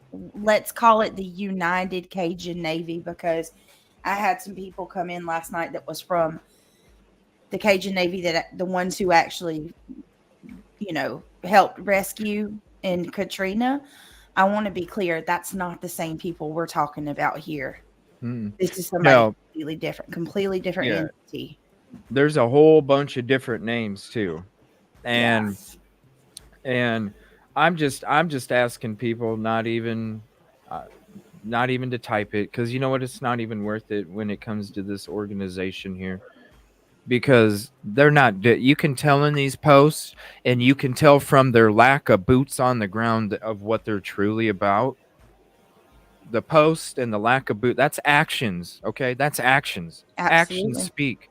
And when you see these actions of a post, that means somebody read this, went through it, double checked it, made sure it was cool, and then posted it. Okay. Yep. That's premeditated words. Then all the other stuff of them not even doing anything. That's what their action really is when it comes to trying to find this board. Well, a true person or entity, a group, a nonprofit that's actually trying to, help find the lost and do better and contribute to society, would never in a million years even think about doing what these people are doing. They literally are running people's names, you guys. I mean, they're making it really dangerous for all the future communities that we go to help. Regardless of how you feel about JLR, this isn't okay. This is what we call real life on the streets of YouTube. This is 100% real life, and I haven't seen any proof. I don't know about you, CJ, but I've seen no evidence to support that JLR has threatened anyone. Went on I think they're trying to push this narrative that he's on DRUGS's, and I see no signs of that whatsoever. No, they're blaming us for what they're doing to us, because everybody that has been with us since we started going on location, I wasn't even there yet, Brittany, and I was already getting hit up from other community members and content creators about the danger that's coming, and I've been getting hit up constantly about the vehicles that are out there going after YouTubers, the vehicles and the people that are out there threatening. I mean, all of these other things. I'm very aware of what the hell's been going on in the background, because I have to be, because that's the only way I can keep safe. I'm going to tell you right now, Everything that they are saying in these posts is what they have been doing to all of us content creators out there. They're the stuff that they're making up. Now, when he came to this is what I think happened when he came to a parking lot and they asked him not to film. He's like, it's public property. Like, why can't I film here? And I think that's where the argument came from. And what they did is they went through all of our backgrounds already, and he was an easy target. So they just said, oh, well, we're going to give this guy a fucking attitude. He gave us an attitude. Look, what's his back? Oh, okay. Now we can sit there and blame this person and all these other people for the shit that they were doing to us, because while we were out there searching, it wasn't them, because they weren't out there searching, people. They weren't out there searching. It was us out there searching, and we were the ones that were getting followed. We were the ones that were having people pull up to us, jump out of their vehicle and start running, or pull up to us and start harassing us, or any of these others, or coming in our chats trying to some of them were even coming into our chats when we were trying to go from one location to another. They were giving us false information, so we would end up going to the wrong address. They would end up telling, oh, there's an update about this. Oh, hey, this misinformation, constantly spreading all of these different things. And there was a couple times, normally I'm not going to call out the trolls unless it gets to a point. And there was a couple times where these trolls actually got us on different locations than where we were supposed to go. And I even called them out in the damn show, because it was so obvious to me at that point that a lot of the stuff, we're sitting there thinking that there's a bunch of people trying to help. So we're trying to collect the information as well. And as you're going from here to here and you're like, wait a minute, no, we just wasted 20 minutes or 30 minutes on, and that takes away from our search. And that's what they were trying to do. Threaten us, get us to stop searching, get us to go away. For what? So then they could be the only search crew in that area. Whatever happened to the more the merrier? The more people we get out there, the more chances we may have of finding Sebastian. But and I'm going to tell you what's so disgusting about all of this. These are the people that are actually supposed to be helping Seth the most. But you are actually turning people away from this man. He's pleading for an entire state, the whole country, to come and help him find his boy. And oh my God, CJ, I cannot tell you how bad it makes me so angry. It does. It does. And it's like I tell people, it's like they're looking, like he's stumbled and he's reaching his hand back up to keep going. And they're just like looking at him. They're just like looking at him. When have they reached their hand down there and picked him up and helped him keep walking? They're not out there searching. The shit with Riley, it's all about propaganda. People in Nashville thought that they were the ones that found Riley, and they weren't. It had nothing to do with their crew. Nothing. You come to this stuff, we find a bag of bones, me and Charlie, we find a bag of bones in a sketch part. They come out there, they check them, it gets reported. And then a couple days later, we recovered a bag of bones. Why? Because CJ didn't make a fucking 10-minute video going, guess what, everybody? We found the bones. We found bones.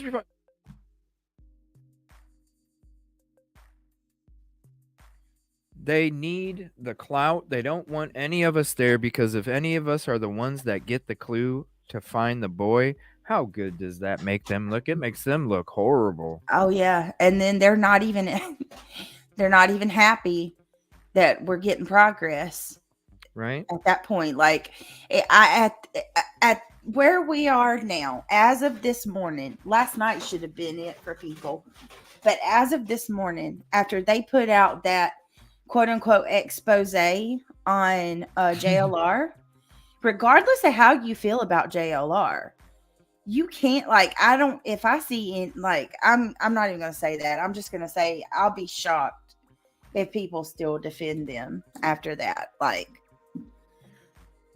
the delusion should be over. Oh, it will be, trust me, because I'm telling them right now, and I'm sure they're probably listening to it. I'm telling them right now, you might want to just kind of, where you've already stepped in the mud, you might not want to keep walking. I'm just saying.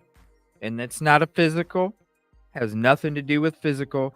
This is about, I'm going to keep saying it, everybody, and I want everybody to refer to it as this, because it's very important for all of us content creators to refer to it as this. It's a battle of information, because they're going to try and, just like they did that post, they're going to try and twist and turn whatever they can to make themselves look like the victim. And it's not about that. This is a battle of information, and this is a battle of information that they started themselves. We didn't start this battle of information. Will we win it? Oh, you're damn right we're going to win it. But they are the ones that started this battle of information, and it's just a battle of information. It has nothing to do with physical, harmful, or anything other than that. This is all information. That is just information. And when they want to start their battle with JLR's information, just wait until we show their members' information. It's going to be like this. All of a sudden, they're thinking it's like this, and it's going to go, wow, and our little swing is just going to come crashing down on the cement because it's going to weigh so much. That's why I'm saying, I know you're hearing me right now, UNC. You might not want to keep stepping in the mud, because you might get stuck. And then after that, I don't know what happens if if you're in a swamp and you're stuck in the mud, alligators might come out. I don't know. I thought you had said something last night, and correct me if I'm wrong, but didn't you say last night on my stream that the locals are actually the ones that have the information? They're the ones that first showed me the information on a few of them. Wow. Yeah. They're the ones, it was 3. I don't want to say too much right now, but there was 3 people. I'm going to say 3 people. There was 3 people I was shown information about. And this is why, because this is why the community's upset. And they told me some other things, and then they showed me the 3 people and their backgrounds and stuff. Public record. It's not anything anybody can't search themselves. Public record. Showed me 3 backgrounds of those people and said, this is why we don't want them here, because we know there's more. Oh. And then, as time goes on, you start to connect dots and see who's associated and who did what and why they had to change a name. And, there's a little hint why they had to change a name. Oh, they don't want to keep stepping in that mud because it is murky. Nancy D, I want to say thank you. Contribution call out. People are following Seth, and I don't. But I understand, though, because I understand his support for it, because, look, they have boats and they're supposed to be reputable and all this other stuff. And that's why I said, leave the focus of the cracks in the sidewalk to us, and we will help guide him, because we don't want anybody to fall in cracks, even though they do. We don't want anybody to fall in cracks. And so all of his focus should be on finding his baby boy. He shouldn't have to focus 1% on trying to see what's a scam or not. That's up to the people that are actually reaching down there to grab his hand to say, come on, we got your back, bro. Yeah, that should be the last thing on his mind, really. Right. And so I understand his loyalty to them, but that's our job. Our job is to focus on the cracks in the sidewalk. That's why we do what we do, because we're used to looking for the cracks in the sidewalk. That's why we do what we do. And so when we're good at it, and that's what we do, and then you add support to the community and the victims and the families, we're already used to navigating these creepy woods with a lot of stuff on our backpack. We're used to it. And so that's why we're there. And that's why, I don't want to make anybody upset that I'm saying these things about it, but this shit does need to be said because this stuff is dangerous. What they're doing right now to anybody out there that's making content that's going to go out to the future communities in the future, they're putting us and our safety at risk. We don't know if somebody's going to just come running out with a gun. Right. You know what I'm saying? Mm-hmm. It can go that far. And this is the game that they're playing. This is why I'm so upset. And this is why I'm doing what I'm doing today. Can I share something real quick? Yeah. So this come from, I want to give a shout out to, and CJ, I sent this to you in our messages, but I want to give a shout out to Lisa. Lisa just emailed me this. I don't know that I saw this, but it was in I guess a post on one of the Facebook book groups, but it says the United Cajun Navy, a nonprofit search and rescue group, announced on social media yesterday that they have called off the search for 15-year-old Sebastian Rogers due to increasing security concerns. Volunteers report being intimidated by locals for searching and parking on their property. One man yelled at a volunteer saying, "You guys are just out of control, and we as the community are going to make sure that you guys get out of here." Now, CJ, that makes me think about... Been saying it. Right. I've been saying it. Is this the true crime version of "get off my lawn"? No. Sounds like it.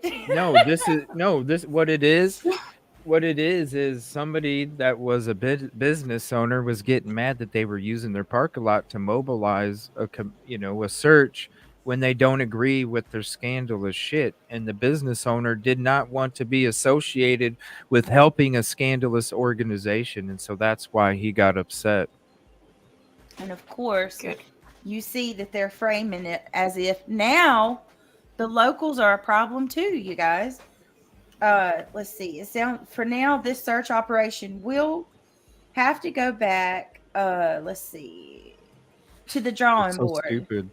They don't play chess, right? So they don't. This news comes after Sebastian's mom and stepdad, Katie and Chris Proudfoot, announced that they have left Hendersonville, from which Sebastian disappeared more than a month ago because Chris took a job in Memphis. So there you go. Now they're blaming the locals. It's their fault. Yeah. Yeah. What's up, Golf? If you'd like to hop up, you're more than welcome to. Yeah. They're taking. That's why, he cleared YouTubers last night. We know that. But this is what I'm saying, and this is what you have to understand. The posts that they're putting out, even though nobody's going to remember Seth saying that YouTubers aren't involved, everybody's going to remember these posts.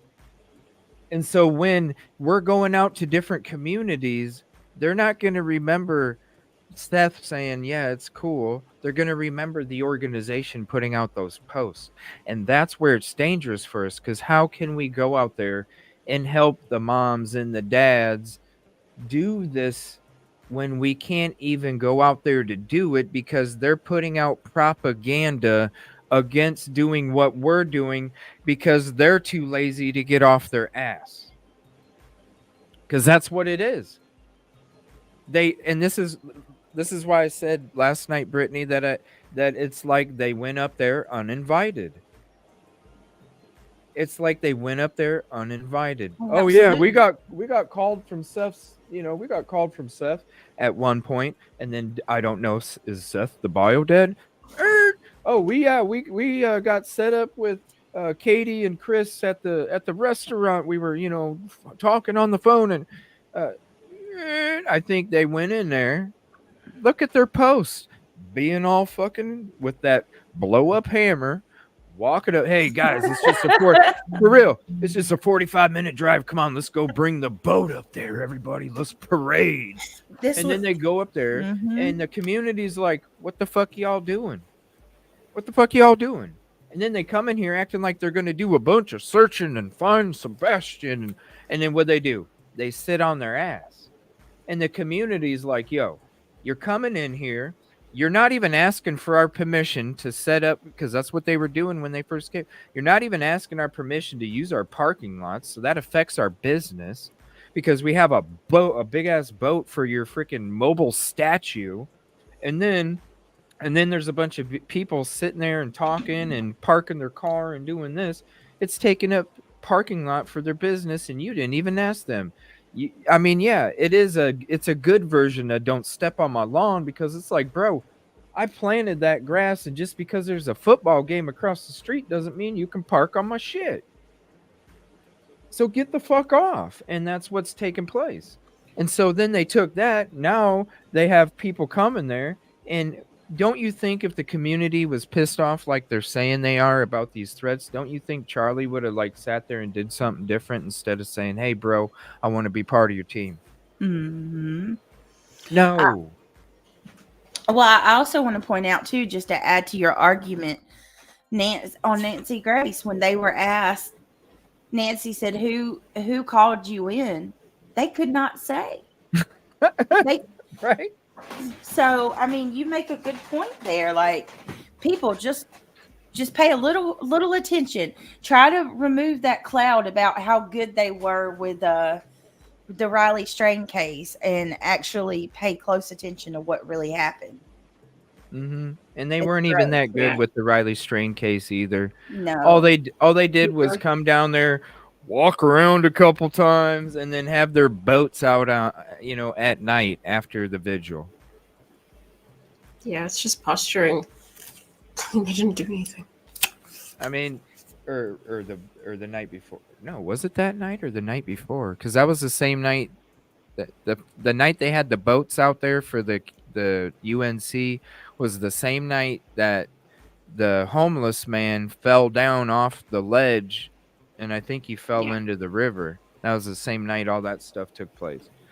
And they didn't even really do much. They were there as a presence, just like they are here for Sebastian's case. They're there. Are they doing something? No, they're not really. They didn't even really do. They put some boats out on the water with some flashlights. I'm sorry, and it's going to be. They just don't want us to be there, because if people that just have boots and no boats find something, that don't make them look good at all. And then their donations don't even go anywhere. And some of these community people are yanking their freaking donations back. They come into town, like, oh, they're so, because they're only 45 minutes away. They saw the Riley stuff. They saw the attention. And then they come swooping up there. Yeah, they want to help find this baby boy. He's been missing for a month, and everybody is heartbroken. And they're, like Charlie, he's not even doing his races tonight. He races stock cars at dirt tracks, and he's not even doing his race tonight because he's out there searching today still. And Bless these you, people, Charlie. Yeah, like and he's got a fractured ankle. You know what I mean? Like, God. Charlie, he's a beast, right? I just want to say real quick, and I'm so sorry. I just want you to know, Charlie, that we are praying for you double time for sure. For real, he is. You can just hear it in his voice. We talked to him a little bit in the beginning. Is he in chat? Because I asked him to go get him a pair of headphones at the gas station or something, because he was doing. I'm trying to teach him how to stream, Brittany. So we're gonna get him there. Trust me. He got on panel. He got on panel for a little bit. It didn't work out. But we're getting him there. I'm gonna teach him StreamYard tomorrow. Oh, he's gonna be great. Yeah, so he could do some live stream.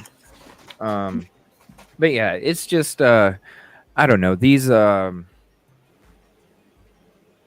it's just so dangerous.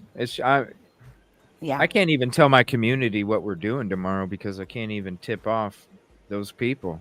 Well, you got to So it's all remember, it's like you said to me, y'all are going to be sitting ducks tomorrow. I Yeah. mean, it's going to be a whole nother ball game. because we're probably going to be the only ones out there tomorrow. Yeah. You know, because we already have places we've wanted to go for the last few days. I just had to go to Mississippi yesterday to get that out of the way.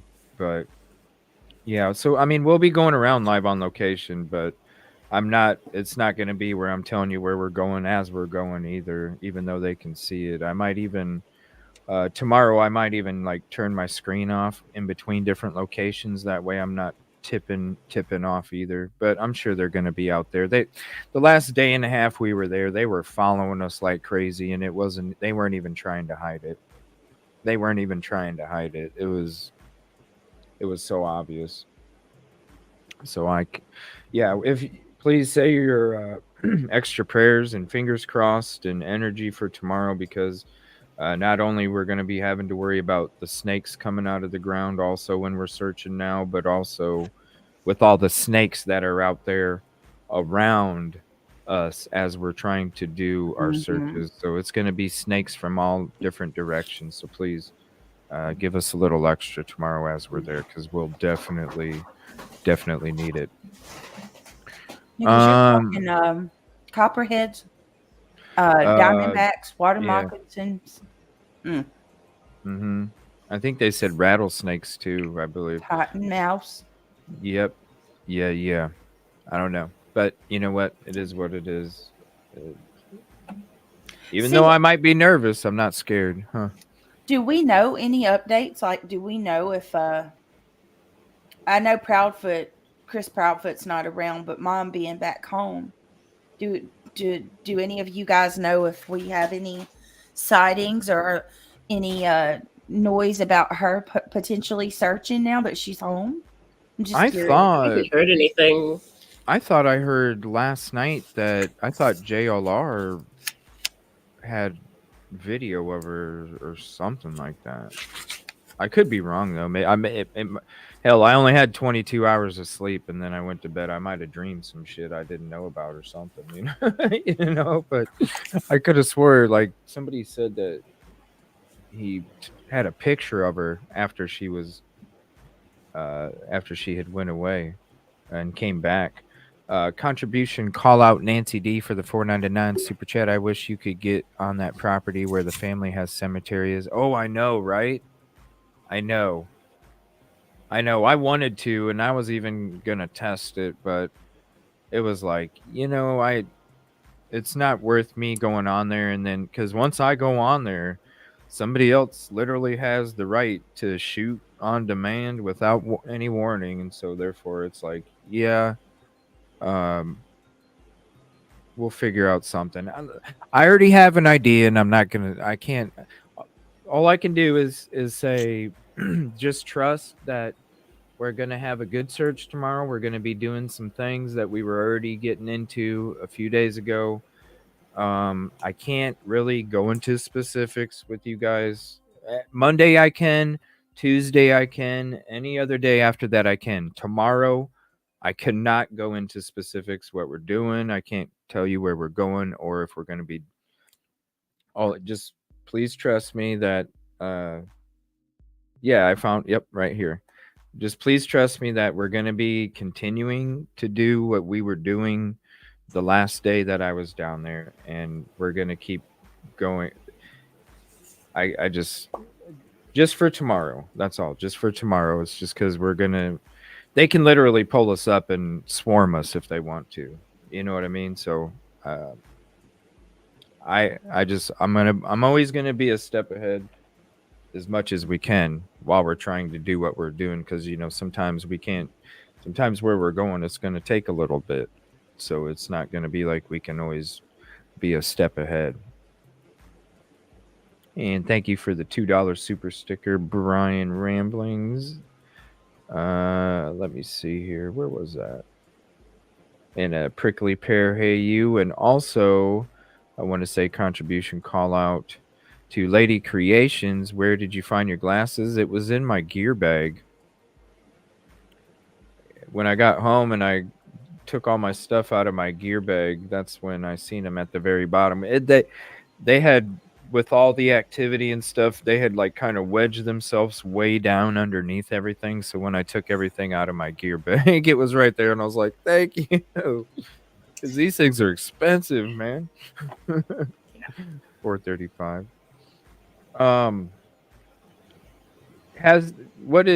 Did Thor, was he in your chat very long last night, Brittany, or was he just trying to pretend like he was helping? I think he was. I think he was trying. Whatever his goal is, I'm not sure. You know more about him than I do, but he just came in and he says, I think as soon as I started, he says, basically that he had information, and he was on the inside. You know, like he was local or something like that, and I was like, Thor, thought to myself. And then I remembered you warned me about Thor. So I was like, I'm not doing this tonight. I'm not dealing with you. And he was like, like I'm going to trust anybody on the internet anyway. And then he leaves. But he's on the internet. Like, no. But you're on the internet on YouTube. He's like, oh, I'm going to trust anybody on YouTube anyway. But you're telling me to trust you, like, you know, you're coming in with the facts, right? It was funny. Yeah. Yeah. Now, I'm gonna be honest with you. If you hadn't told me about him, I had no clue, because I don't really wander the streets that much. You know, like I go to a few places, so I had no clue who the Thor guy was or about him, anything. So. He might be watching right now. He came to visit me as well. He might be watching right now. Yeah. Did he say the same thing? Was he trying to? Yeah. What did he say to you, Rosie, when he came to your channel? I didn't see it. What was he trying to start with you? That's funny. He's not very creative. He's No, I think he was just like attempting to be reported. He was saying, "Report me" or something. Oh, you know what I mean? I don't need to report you. He's not very creative. He's not at all. You know, CJ, invite Thor on your panel. That way we can... Oh, gosh. I should. For real. Dude, that would be a great conversation. Conversation with Thor. Right? Wow. Yeah. What's your problem, bro? Like, I'll ask him about the fake hammer and the pump also. Because I want to know. It was funny. We were doing a show and he was coming in acting all tough, and I was telling people, like, if you know those people, the ones that gotta brag are the ones that ain't got it, because they gotta brag about it, you know.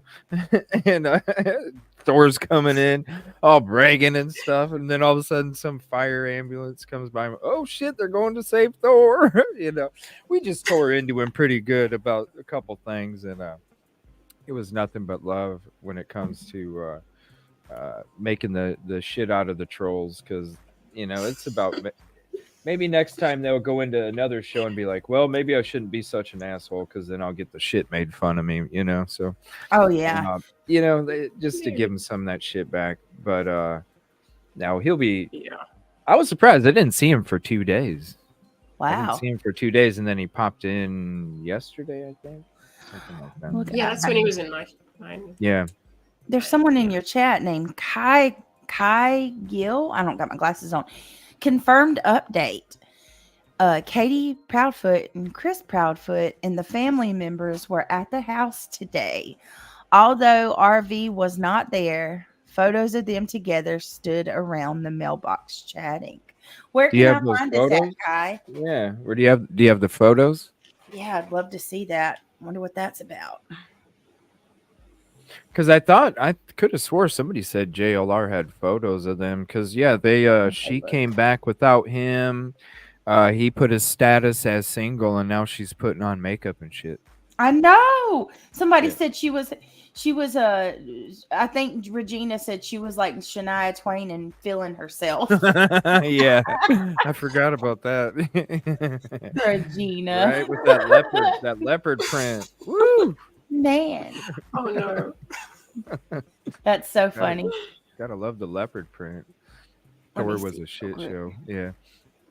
Yeah, let me see. I'm gonna take a look too here. I'm going to Twitter on mine and see if I can find, because I know JLR posts a lot there. I'll go to the Facebook group. Let's see. So Nina I don't even interview.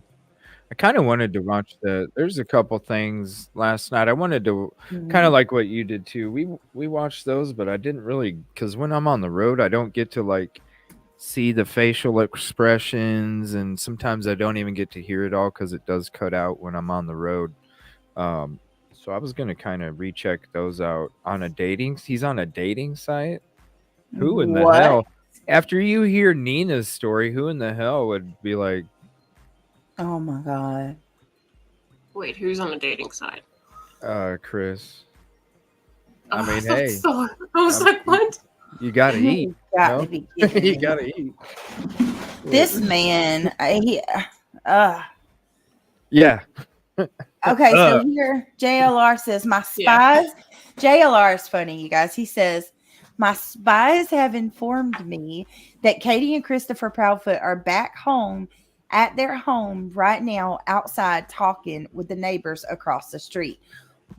There are cars in the driveway. Chris and Katie are standing outside talking with the neighbors across the street. His spies. Just say your community, bro. Right, yeah, don't do that. Don't do that. Like my command center. No, this is my studio. I'm not a super I'm sorry. Well, it's just I love it. But no, he needs all of our support. And yeah, I think he's out there like crazy too. But he's being made a victim out of something that he shouldn't even have been made a victim of. Let me see, Charlie. I'll see you later. I'll talk to you later. I'm fixing to jump in the Jacudo. Okay. Charlie's fixing to jump in the Jacudo. All right, buddy. Get some rest, relax, call us. He's a freaking character, man. That dude. So is this Sorry, is what? This Riley Lively TikToker? Yeah. JLR says the woman with the United Cajun Navy that goes by Riley Lively. I remember her from the Riley Yeah, she's awesome. Claims only 2 with UCN went to Hendersonville, Tennessee for the search. Why is she bashing Seth Rogers? I don't know about that. Oh, God. Okay. I ain't getting in the middle of all that. Sorry. I thought that was going to be something else. I haven't seen that. No, not going there. She was promoting the post that they came out with yesterday, but then took it down, I think is what somebody said to me. Yeah. But I guess she was connected. She got connected with them after they went up to for the Sebastian search. Gotcha. But I don't know. When you have people like reaching, talking about this. Yeah, she does a great job.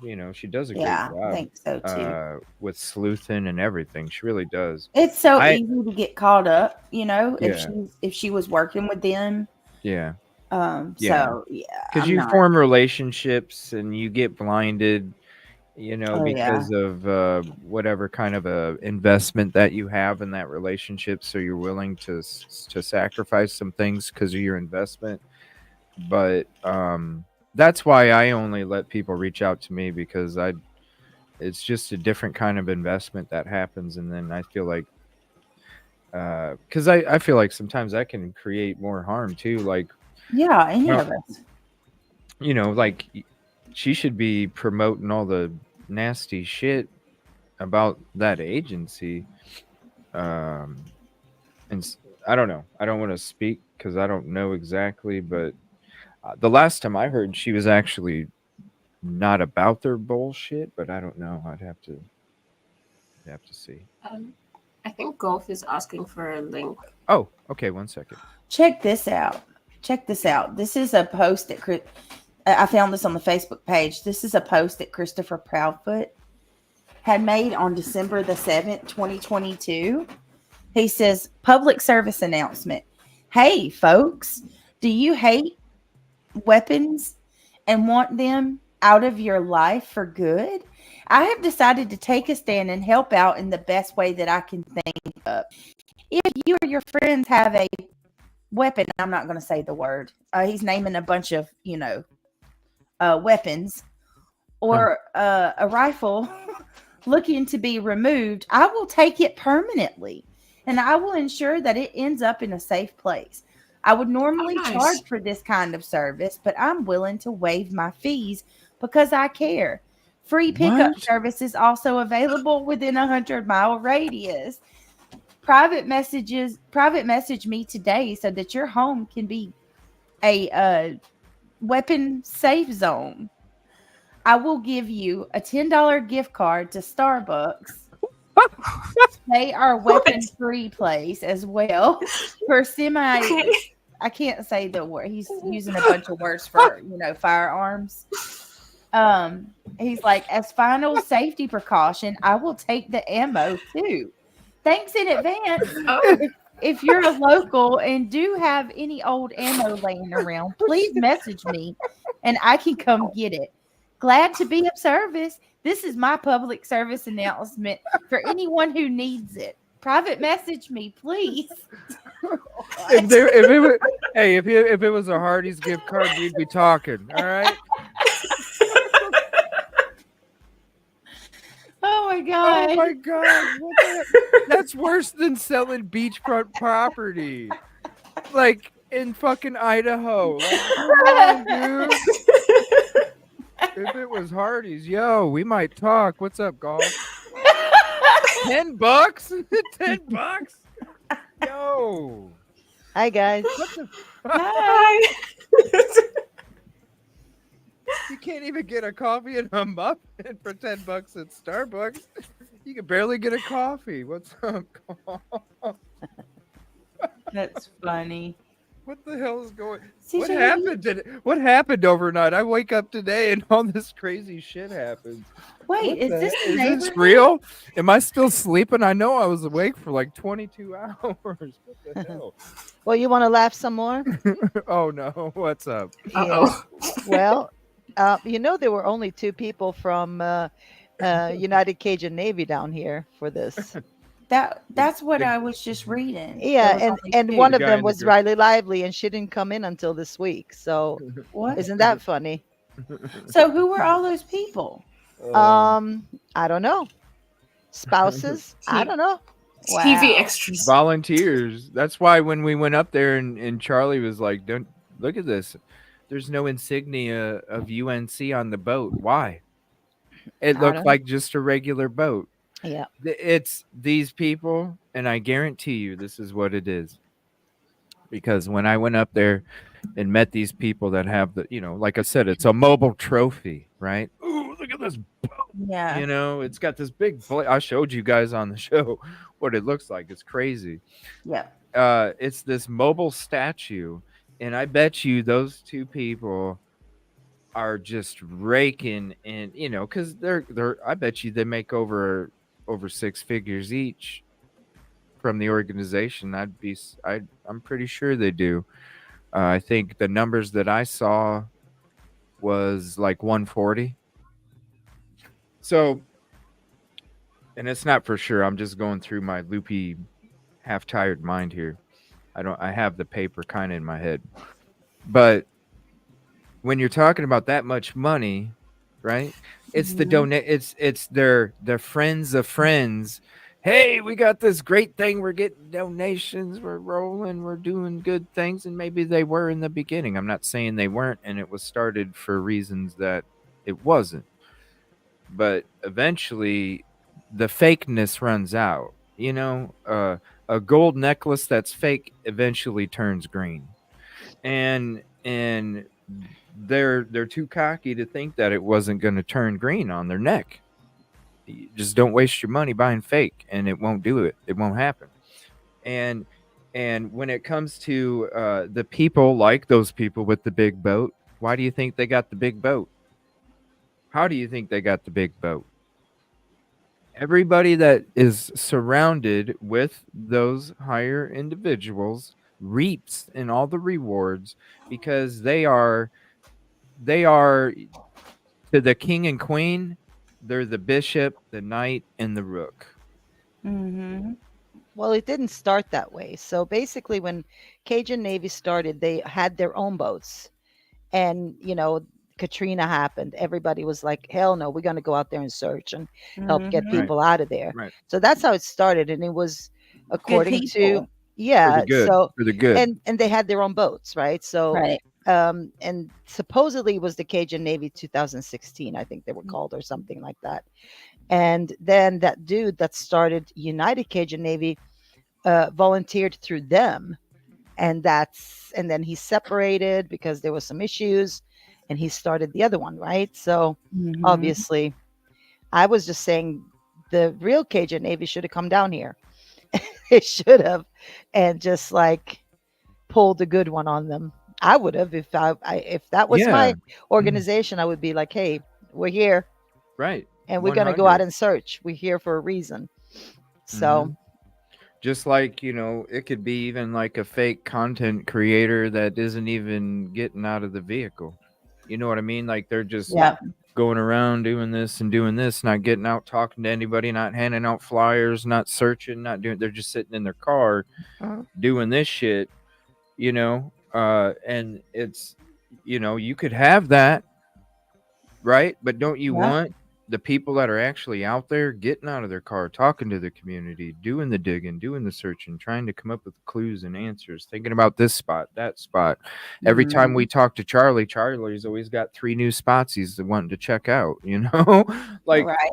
it's there's the difference. And so it's good when people that it's the same situation. It would be beautiful when you have an organization that's just sitting on their ass, sitting there blaming the community and the people that are trying to really help, that are really out there helping at that time, helping, and then you're trying to put it on them. It would be beautiful if another organization that really did truly help came in there and said, it's okay, young brother, scoot on, the big boys got this. And yeah. that would be so freaking.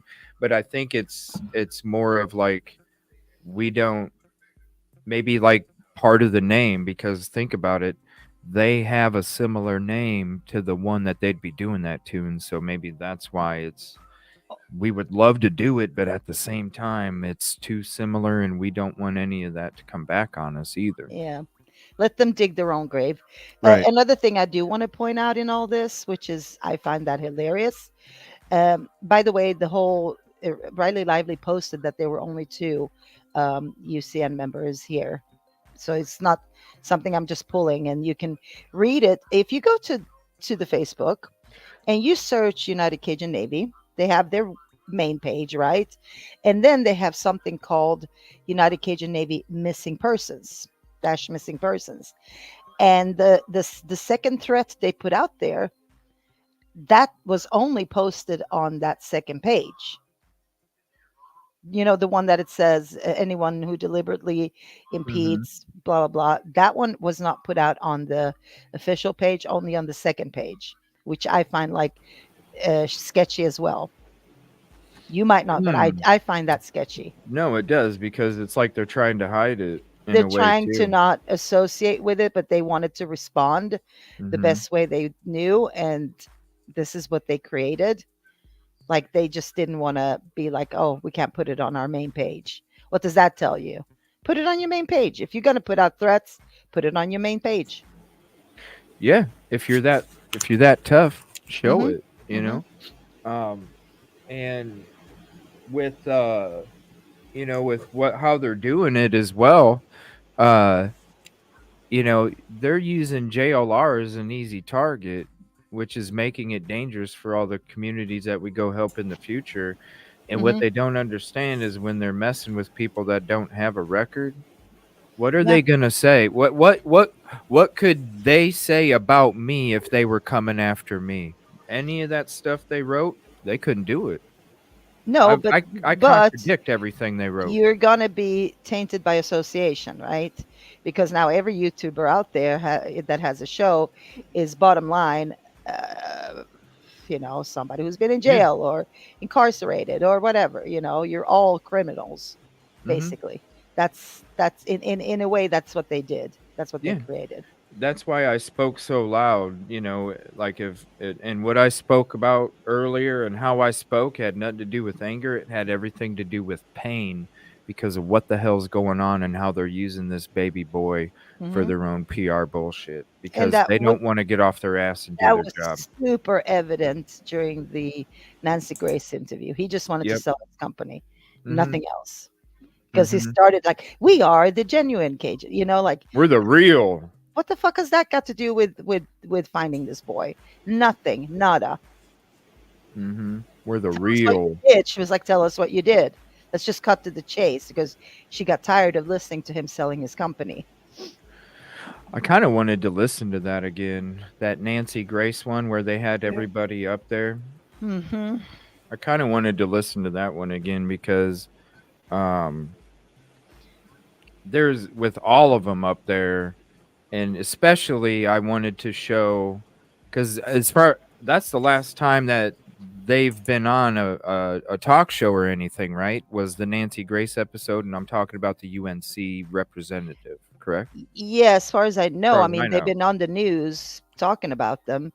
Right. They gave interviews, but I don't think anybody was on like FaceTime there with them. Right.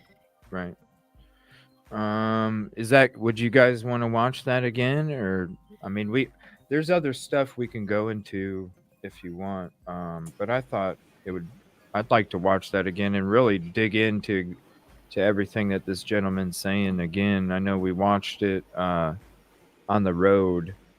You want to listen to it again? Are you asking? I would if everyone else is. Yeah. Yeah, if you guys want to watch it again. Just his parts. Yeah, his parts. Whatever he says. But that's giving them airtime. Like at this point, everybody should be ignoring their asses. No, I'm gonna highlight their bullshit. And do me a favor, anybody, please, the beginning, like right after me and Charlie started, or might have been during. But please, I want everything that I said in the beginning of the show, I want that out there because it's shit that needs to be said. And if I need to be the one to scream it to everybody, so be it. Because this is more about this little game that they're trying to play. And if they really thought about what they were doing, they wouldn't have came out with that post in the first place the one that they did today with JLR is fucked up. That's messed up to do. It's fucked up. And they did it on the secondary page. Again, just want to point that out. That's important because they didn't do it on their main page. Yeah, because then when donors come to see it, they're not going to see the ugly little slapback. They kind of want it. You have to open a closet in order to fucking see the ugly. Yeah. They're just hiding it in a closet. Yeah. But making it look like they have it out in the living room because they posted it on the internet. Yeah. But I want to show I want to show this piece. And this of shit. no way represents what Louisiana is about or the people of Louisiana. I just want to say that as well because there are some great people out in Louisiana that are willing to help in many situations. And Cajun Navy was one of them. And this is they started a battle of information. They started it, and they don't understand that we're the type that we finish those battles. So we're going to check this part out. This is when he comes back on Nancy Grace, and here's the link to the episode if you don't have it. Hey, CJ, I'm about to send you a picture. Okay. I can't believe that somebody took the picture of the back of her van, I guess. Yeah. Have you seen that? No. Oh, okay. I'm about to send it to you. Okay, where are you sending it to me? I'm going to send it to you in our messages. Okay. Yeah, I haven't even seen the pictures of her. So if you have those too, I'll share them here. Let me see here. Okay. Nonprofit. They have called off. Okay, they called off the search. They're not searching for this poor boy.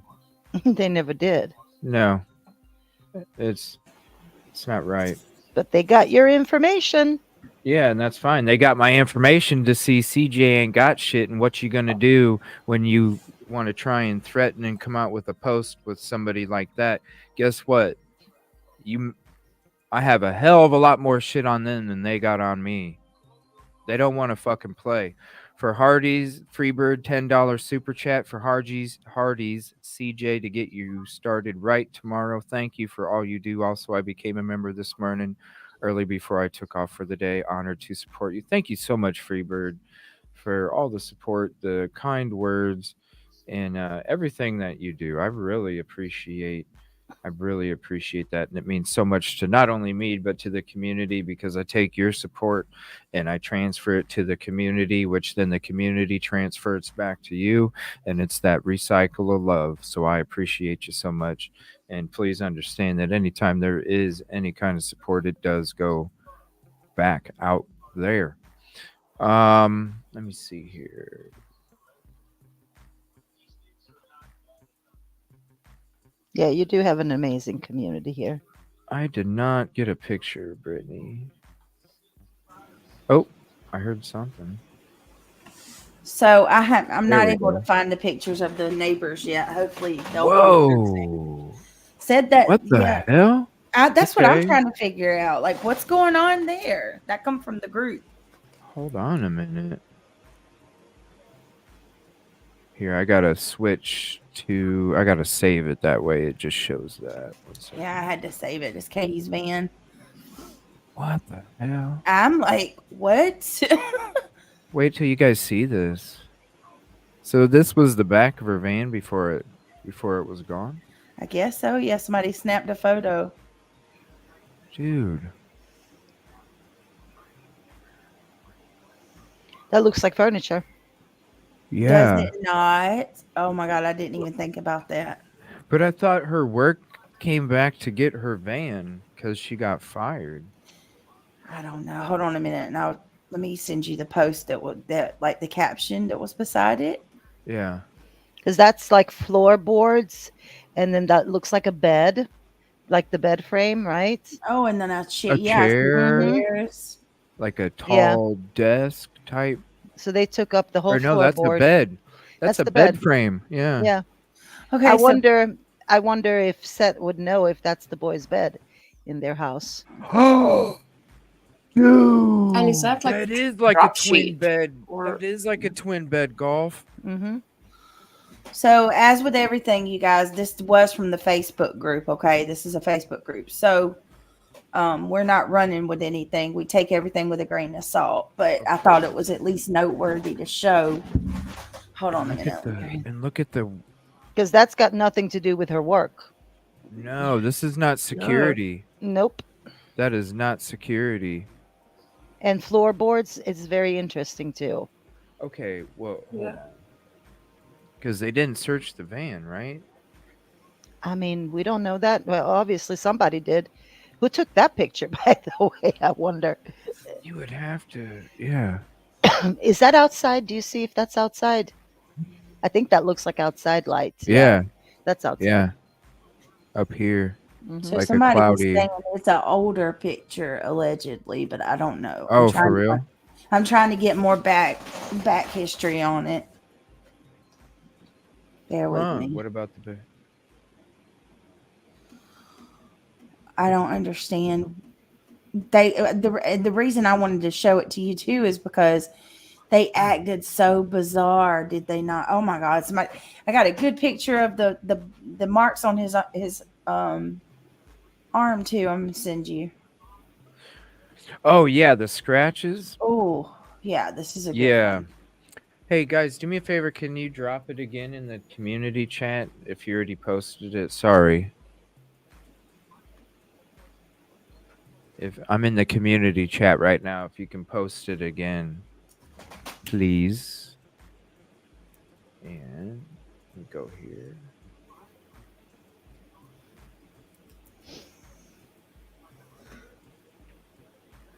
And the thing is, the stepdad, he's got a big truck, right? Yeah. So if they needed to move furniture, would they not use that? Yeah. Why would you not use the? Well, I mean, you can see everything. With a van, it exactly. can be concealed. Oh, was that what you were thinking? That's exactly what I meant. Well, but now, but now I wonder, like, how old is that Yeah. picture? Like, if it's like when they bought the house, or you know what I mean? What's this picture that you guys dropped in community? It was posted in the Facebook group. What is it?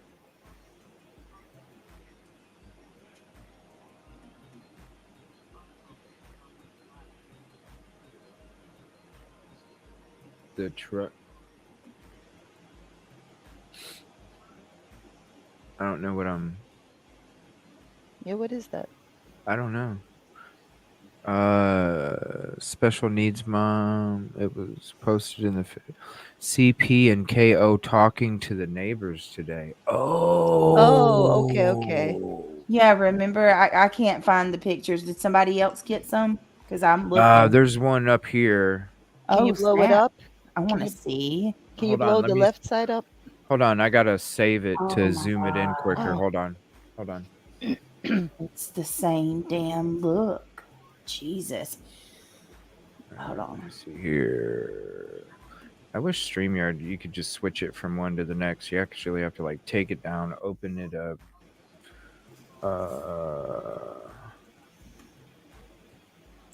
Hold on 1 second. What's that girl's name? Oh, why am I drawing a blank? The little girl, her mom unalived her and she stuffed her in a trash can. What's mom's? Megan Boswell. They're comparing Megan Boswell's somber demeanor, to Katie's. Hold on. You got to see this. It looks like the same person. It's weird. Yeah. I'm gonna show that to CJ too. So this is their driveway. That's where the trash can goes. Is that what it looks like in their driveway, CJ? I didn't drive. I'm trying to think. I don't remember. His driveway goes up beside the house, right? Yeah. I don't think I was out there when the trash came by because I don't think I've been out there on a Friday or a Saturday. But if you look at the road, like the whole picture. Yeah. Yeah, that's what it looks like. That's how right? the road. Yeah. So it is their house. So Yeah. we can say that that's their house. Yeah. all. I mean, here, let me show you. Let me see here. Oh, that's you could the mailbox. It does. Their mailbox is brick. It does look like that. Yeah. So yeah, here's. Yeah. Oh, it's not the mailbox. Or it's the mailbox. Sorry. Yeah. Yeah. So that's the. So interesting that if Chris is back, like I wonder if this Nina interview has like caused them to rekindle the flame, so to speak, or to for the greater good. If there is somebody out there, ask him if the guy with white hair, short white hair, white goatee that drives a shiny blue like lowered truck that lives across the street from them. I want to know if that's the dude. I want to know if that's the dude that the rumors about when it comes to the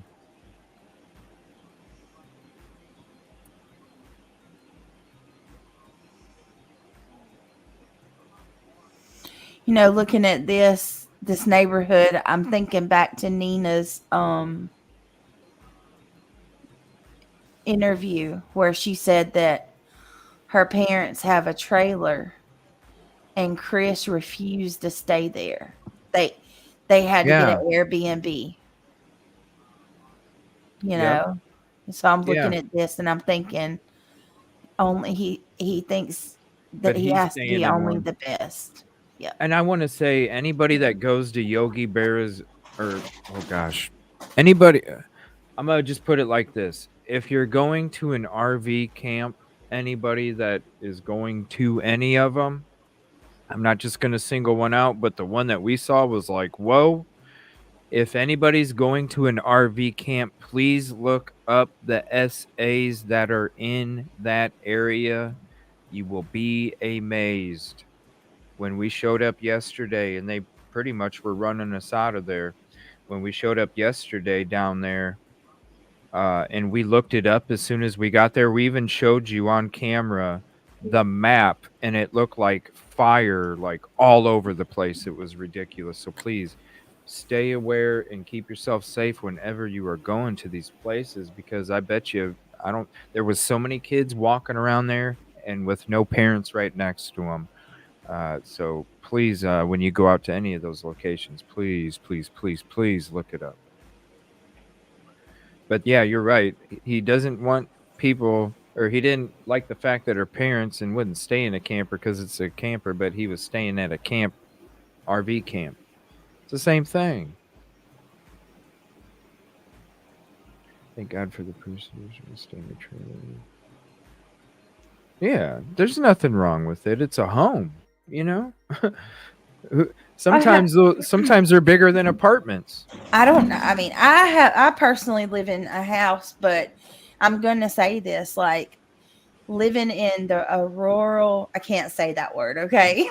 But Rural. living like in what CJ just said, area in North Carolina, there's trailers everywhere. And let me tell you, my mother-in-law actually just purchased a brand new one, and her house, it's a trailer, but it's nicer than my house. They're not like what you think anymore. These things they're built with sheetrock walls. They got fireplaces, big kitchens with islands in them. Like the trailers today aren't what you imagine anymore. You know, like those old little.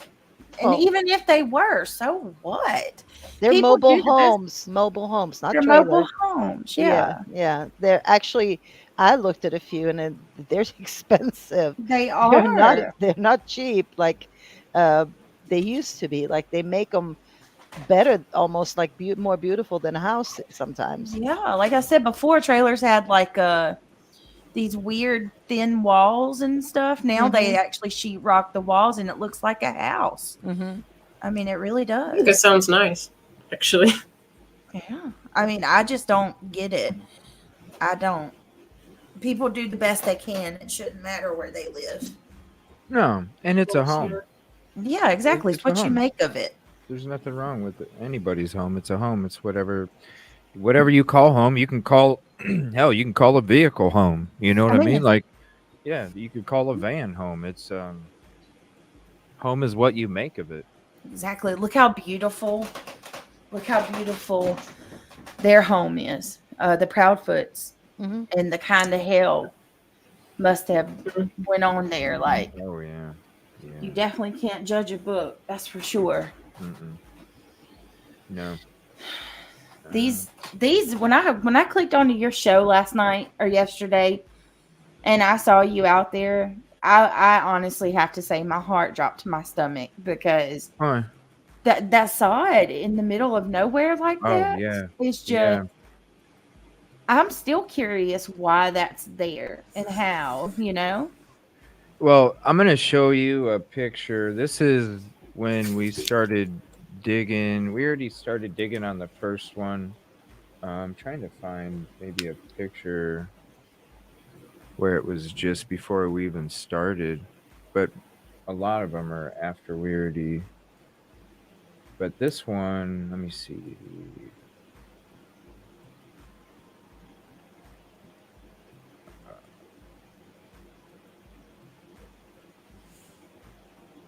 Here we go. This is what was scary. Let me try and blow it up here too. Nope, that's not working.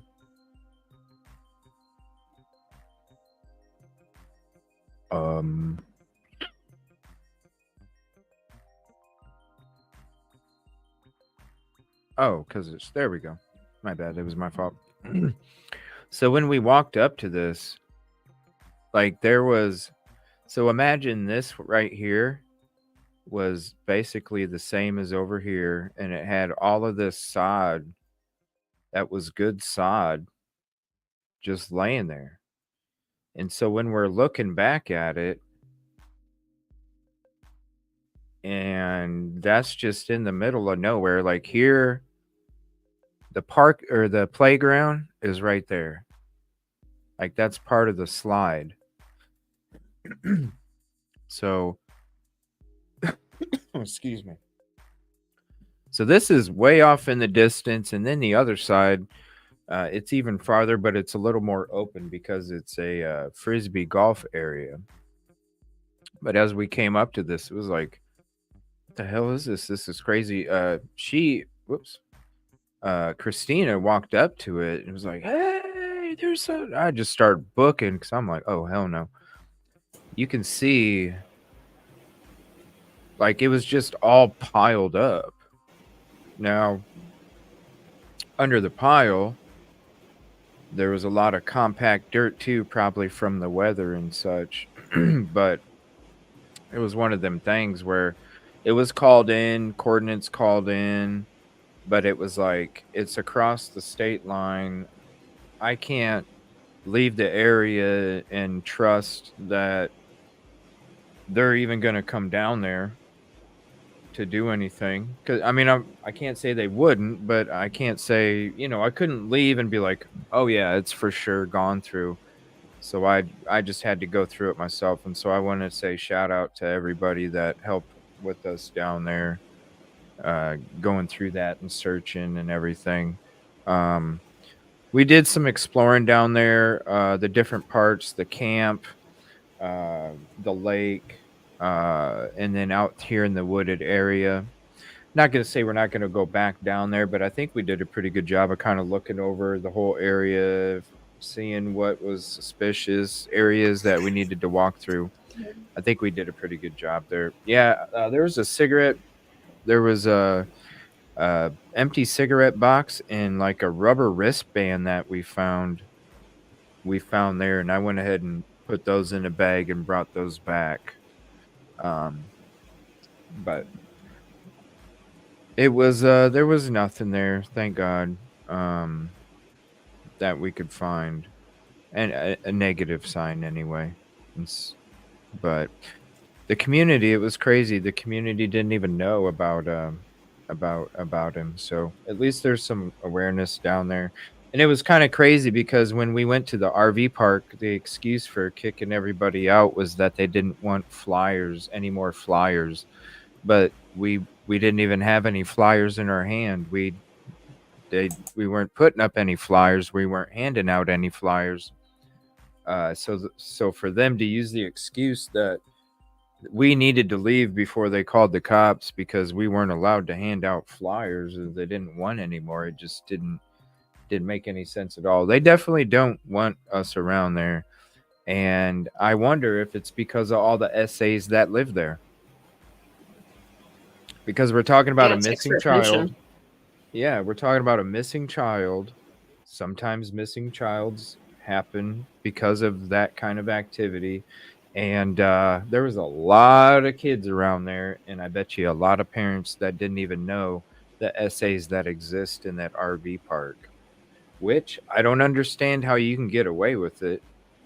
I don't understand, but there's got to be some kind of loophole in the law that allows you to stay at an RV park and not be in trouble for being next to, 10 feet from a child. Yeah, I think that's very uncomfortable for them, that attention. I mean, it's horrible. You look at the windows on those RVs, you can't tell if somebody's looking out, staring at you. You can't, because they're tinted, they're flat. You don't know if there's curtains. They could be literally sitting back, going from window to window, doing whatever they do. I don't know what they do, doing whatever they do, being creepy as hell, going from window to window, watching this kid, that kid, this kid, that kid. Oh, the parents leave for the lake at this time, and they don't come back till about this time. And then usually this kid's out there by themselves from here to here. coming up with a little, you know what I mean? And then next thing you know, they're out that little screen door. I wonder how many missing kids have been from there. I wonder if there is any cases that have happened. But man, they need to wake up and see all the essays that exist there. And I can imagine if it's like that at that, it's probably like that at a whole bunch of other ones, because you know them, they like to use loopholes to be able to get around children. And what better loophole than an RV park where you're next to the damn woods? Oh, that is horrific, but you're absolutely right. It does. It makes all the sense in the world. And you hear about it often, actually. Mm-hmm. Oh, my goodness. CP's family. Yeah, they also chased him, Beverly. There's more people than just one or two people doing this. Well, now, that's because they're on their property or whatever. Last night, I mean, not last night, but these past couple of days, I've struggled. I'm like, I can't, I don't know. Are we sure that this is, Chris's family? What family does this? Who's going to take part in that kind of thing? And then, bam, Nina happens. Mm-hmm. And after you hear that Nina and her dad were followed, for God knows how long, before they finally stopped chasing him, the whole family, the whole family's taking part in, telling Chris to put her vehicle in reverse with her children in it, and her standing outside of it to run her over. Man, I guess I didn't know that it's psycho. I mean, it's possible to have, multiple members of a family be equally as sociopathic, but this is very much. What is this?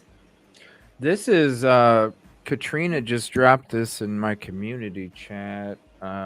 This is a photo from last night that shows the van still parked in the same spot. So it wasn't towed as of last night. Wait a minute. And there's like a trailer. What? This is the neighbor's driveway. Yeah. Remember you were looking at the soffit stuff the other night? Yeah. This is their driveway, so they took the picture. So that must be her truck? CJ, is that a door in front of the truck? No, that's his truck. That's Chris's truck. Directly in front of the van. Is that a door on the house? In front, there's a side door. Yeah. I didn't know there's a side door on the garage. Well, is that a window or a side door? Can we see that picture you took? That's a side door. Is it a side door? Here, I I'll thought go back because to my there's a video. garage. There's like two garages next to each other, like two entrances. But I don't remember the. Let me bring up the photo here. But that's Chris's truck, isn't it? Or is that too small to be his truck? Because that's not her SUV either. Hold on. No, that's her something SUVs, that's definitely his truck. No, but it looks too small almost. You think so? But there's somebody outside of it standing there. That's her Sprinter van too, I believe. Yeah, maybe it's his truck. I don't know. That's 100% her van. I can't say for the truck, but that's definitely her van. Yeah. Let me go to my pictures real quick. But there is a person standing out there. That's bizarre. Let's see. Wow. Where's this. Yeah. See the door? Oh, okay. Okay. See, and that's the same van. That's the same van. So we've heard about the garage not being a code, but the door. Yeah, not having the garage door. Go back to the picture, the one before. Is there? What is that behind? Is that a wheelbarrow? Oh, okay. Sorry, I thought that was something else. I thought it was something else. Never mind. Yeah. And what's this for? Why do you got a freaking cinder block? I've always wondered this when I went by. Why is there a cinder block? The trailer. Yeah? Yeah. To stop it from rolling or something, you put a cinder block in front of it. So when we're looking at, let me see. Hold on 1 second. I got to save these here. We're good there. CJ, when you get a chance, can you send me that Yeah. that night picture? Yeah. I want to zoom in because you got me thinking, girl, about that person, like the person in the picture. Golf. I need to Yeah. There's somebody there. It could be Chris, but you hardly see it. I am with you. Chris's truck is massive. It is. It's huge. Yeah. All right. There's that. And that looks smaller. So if you look at pictures of when the trailer, the RV, I call it trailer. Sorry, when the RV is there, that truck that pulls the RV is like, if not bigger than that white work van. So that looks like a smaller truck. Can you zoom in? Yeah. Give me yeah, I one was gonna second. say. I just have to save it. Yeah. To zoom it. So just give me one moment here.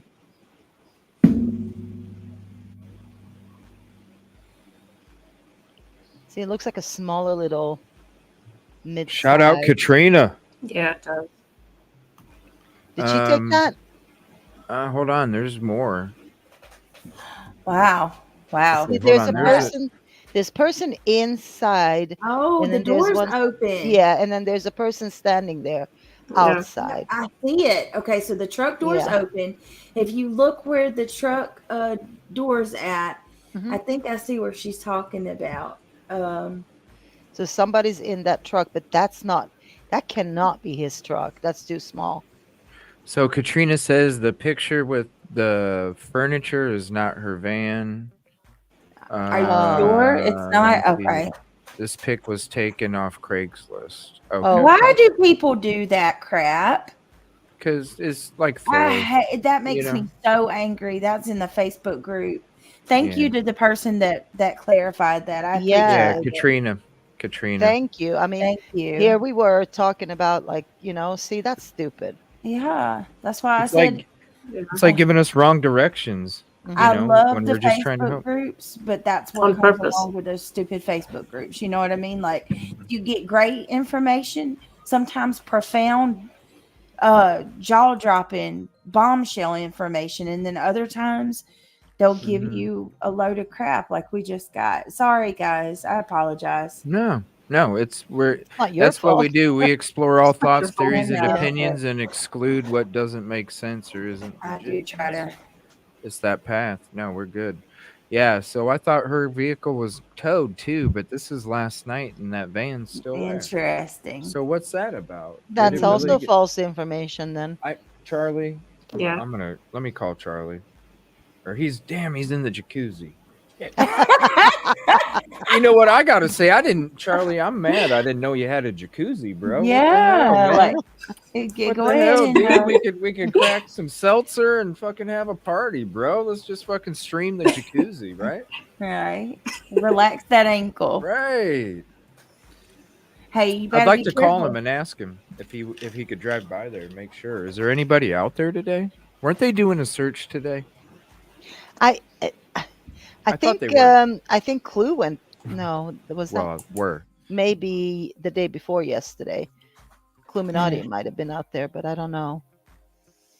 Yeah, but I don't think they search though. I think they just drive around, don't they? Yeah, but they were out there by the house, handing out flyers and stuff. Oh, just driving. They do that. Yeah, they hand out flyers and stuff, and they went out like they do search. They were out. When was it? I cannot tell you. Friday, Thursday. Yeah. Oh, cool. And I think I asked her if the van was out there. I cannot remember. I don't want to lie if it was there or not. I thought they took it too. Oh, so they're meeting. I sent you the post. What is it? I sent you the post to picture. Hold on. This goes with the night picture. Ah, okay. Hold on. Let me just save it because then I have to save it anyway. Yeah.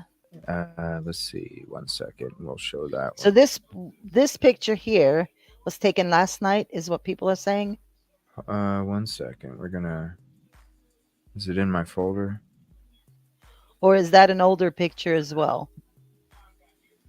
Because if it's an older, here in a second, right here. It says anonymous member last night, Chris and Katie were at their home with a tow truck dropping off a blue van. Chris and Katie drove the SUV. Chris's truck was parked there too, and work van. This was about 9 p.m. The picture here was sent to me with the information by someone whose family lives near the home. As soon as the tow truck left, CP and KP left in the SUV. Read that again. Tow Here, truck for what? Right there. Last night, Chris and Kitty were at It's their the home neighbor that took it. with a tow truck dropping off a blue van. A blue van. Chris and Katie drove the SUV. Chris's truck was parked there too. And no, that's not Chris's truck. What's Chris's truck look like? I haven't seen it. Isn't it different color? Like a white truck? Or No. It's black, gray, something like that. I have to go back and look. Hold on. 500. Appreciate you, 49er. Damn, ticket 500? Holy shit. Thank you. And the green hearts, too. Go ahead and mash the green hearts for Sebastian. Thank you for telling the truth about your feelings. It's a message that needs to be spread and put out there because the shit is dangerous. It can potentially be even more dangerous for us in the future. Yeah. I don't care. I'll be the one to scream this shit, and people can just use it and spread it because it needs to be said. It needs to be especially when it comes to any of these content creators, make sure you specify it as a battle of information because they're trying to twist everything into some kind of physical altercation type activity, and that's not what we're about. So if they want to start a battle, which they did, they started a battle of information, bringing up JLR.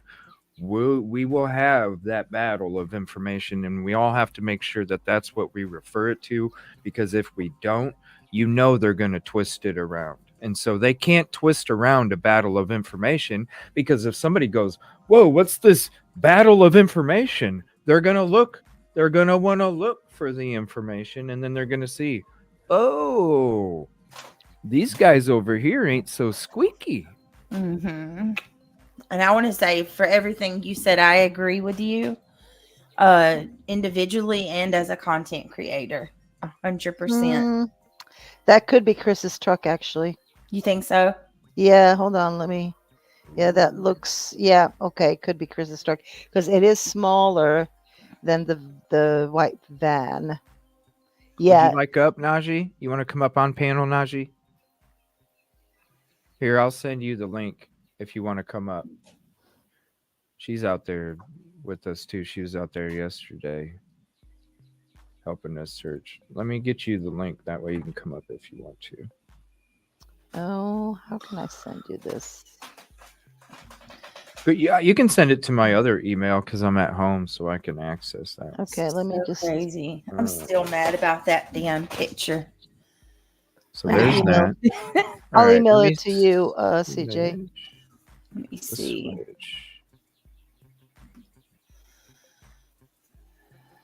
So there's that. I want to mention this too really quickly, just my thoughts. Here's a post from Robin Rogers, Seth's mom. I just wanted to say, think about Nina, what she was saying last night too, guys. In terms and her of strength. Oh man. Oh, her strength, yes. But I was thinking too, in terms of Nina, her relationship with Seth. If Nina told what's his name? I'm so sorry, Trev, that her little girl Faith saw Chris hit Sebastian, and Nina talked about how it was stated allegedly that Katie and Chris don't have that many pictures of Sebastian because it's allegedly they said that Sebastian looked goofy in his pictures. You're right. I heard that. I just want to point out. Sorry. No, go ahead. You're good. Go ahead. He sounds like that kind of piece of shit the way that you heard Nina talk about their relationship. Yeah. And the things that he put that whole family through. It sounds just like that. I'm not surprised. Oh. Yes, Gemini, if you've missed it, guys. And not to shamelessly plug it all, but I'm going to kind of compare tonight over on my stream. I want to compare what Nina said to some of the parents' interviews, you know, to get a genuine idea. But I just want to give a shout out to Allegedly Innocent, because she called this. She said Chris was the type who basically Sebastian's not good enough for him. He only deserves the best, right? In his mind. Hence why he won't stay in the trailer. Sebastian's special needs. He's probably embarrassed of that. And she said, she said it, and then we hear from, Nina last night. Allegedly, they were embarrassed to have pictures of Sebastian. The whole reason I'm saying all that is to get to this point. I think Seth is absolutely amazing to be able to have the amount of restraint right that he has held and tried to be as non-biased as possible, because Nina has talked to him for a while now, and I know he knows all of this. Could you imagine? I know. That's why, when it came out about because Chris's background, we started looking into it like a week ago or something, and you see a lot of the stuff that is going, the child stuff that was going on, and the fact that they got together, and Seth could easily discuss those things, and there were some people that were upset that he wasn't discussing it, and it's like, you got to understand that his focus is on finding his boy. He knows more, he wants to say more, but if as soon as he starts going down here, it takes away from the focus of what he needs to be here. And so that takes a tremendous amount of strength, because it doesn't take any strength to pop off and start saying shit that you already know, that's already suspicious. But the fact that you are keeping it reserved and you're maintaining what you're doing, that right there is strength. Just like Steve G for Idaho 4, man. The strength of some of these fathers is just... it's bravo. I wish, I hope, if I'm ever in that same position, that I can have that much strength, because I don't know if I could, but I hope. Yeah, it's honestly almost supernatural, which is why I wanted to point it out, because I just try to imagine how I would be. And look, Sebastian's not even my kid, and I'm super outspoken, I couldn't imagine. And yeah, I know, Penny, it's awful. Like, I pray to God that it's not true. I pray to God that that's not the case, that, they didn't say that about Sebastian in the photos. But, as with everything, we take it with a grain of salt. We don't have proof of any of this, but I can tell you this, the pain in Nina's voice last night. Oh. There's trauma there, and it came from somewhere, and I believe her, CJ. I believe her. 100%. I totally believe what she was saying, and it's creepy because a lot of the stuff she was saying, I already know what she's feeling and went through and had to navigate even through that, even the horrible things that person went through. Nina, I understood a lot of the things because I went through them. And when it comes to not only going through those things, but then also having to navigate through those things through your mind, your heart, and your soul, because it's another thing beyond what you're already going through in that part. It's to navigate it is another thing. And that's why, she has got to be, and I'm not saying this just to be like really nice. But that's got to be one of the most amazing stories, not stories, but one of the most amazing times that you come across somebody's struggle and pain and how they shared it, because her words and her message was so powerful that it was like one of the interviews that you'll come across and you're just like, there's so much power in her message, and you can see how strong she is, and you can imagine how strong she had to be to even discuss those things. Because I was telling the community earlier, Brittany, when I came on your show last night, and I was talking about some of my pains that I went through with similar situations, and I choked the fuck up. I can't imagine how much strength it took for her Rightfully to be able so, to though. talk. Yeah, to be able to talk like that. Yeah. It was But amazing. even for you, CJ, like you handled that shit like a pro last night. Excuse my French, but I have so much respect for you. I have respected you before as a person, but now like a tremendous amount. I personally, if I were you, just to connect with your subs, if I were you one night, I would do just a chill stream and tell them your story. Share your story with your subscribers, because I really think it's unique because, well, like I said last night, we forget this isn't just a problem with women. Men go through DV as well, and issues with. I think it is more common with guys to have issues with the whole, getting custody of your kids and stuff. It's hard. They make it very difficult for a man to take a child away from the mom. But yeah, people should hear your story for sure.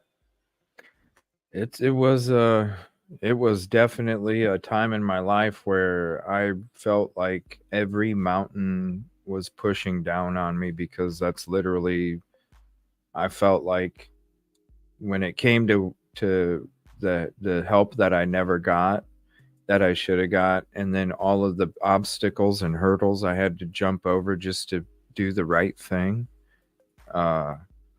It was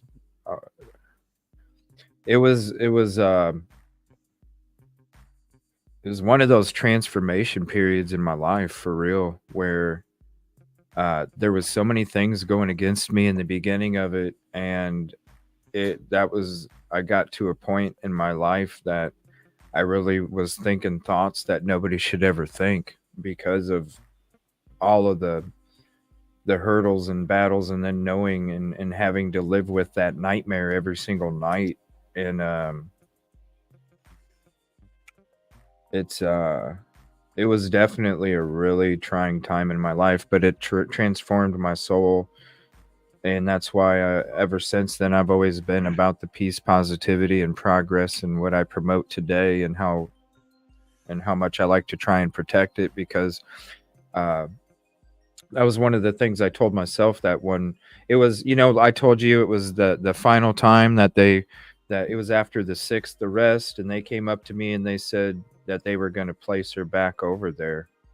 And that was the night that I was thinking those crazy thoughts. And that's when it was like 3 seconds of me, and I slapped the hell out of my face, and I was like, dude, this is the moment in your life where anything that's a negative, you got to turn it into a positive, because that's the only way that you'll never get back to this place ever again. And it totally changed me too. I don't know if I went through that. I don't know if I would have got to that point where it was about the 150 and the peace, positivity, and progress, and always finding a positive out of a negative. Because when I allowed all of them negative things that were coming at me, that had nothing to do with me, that weren't my fault, when I was just trying to do the right thing and hoping the right thing would happen, I was letting all of those negative things control my emotions, which then controlled my mind.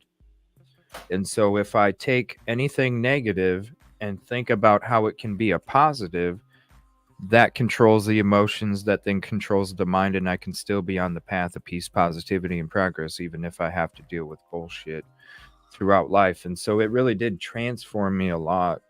But it was really a tough period where I wouldn't even wish that on my worst enemy, because the nightmares that I lived with for 3 years is nightmares that no parent ever wants to live.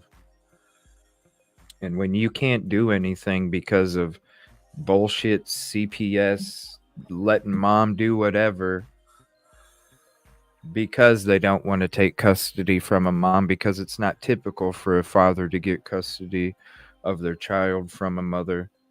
But just like these bullies out there, the CPS and the state didn't anticipate me. They didn't see my work ethic. They didn't see what I'm about, and they don't know what kind of path that I'm on, and they found out.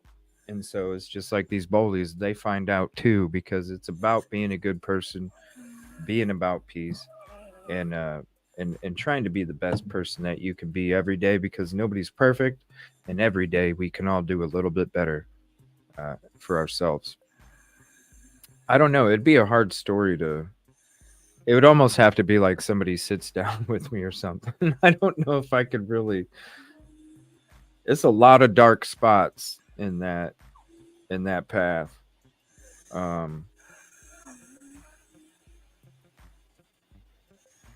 It'd be I don't know.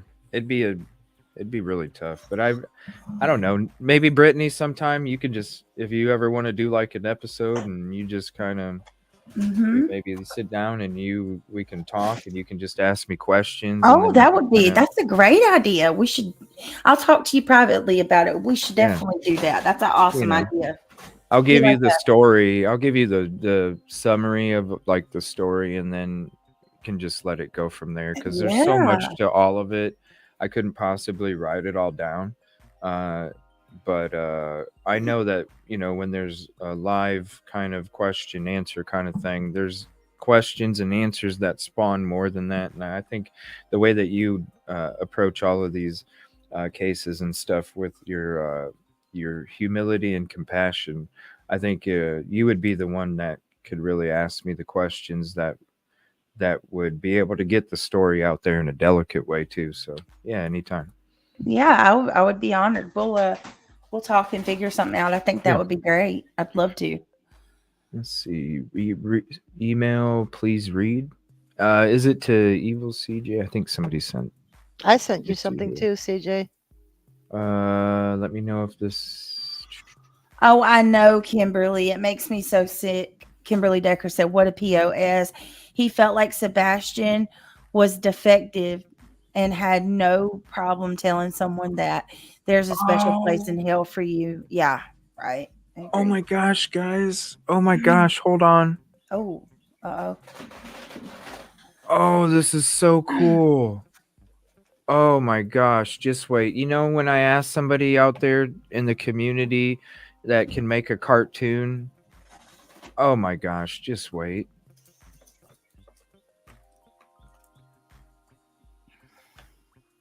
Where'd it go? Oh, hold on. It's because I'm on a different browser, so it's not.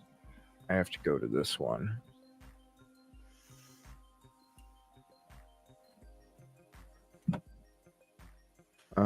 Cannot be loaded. Why?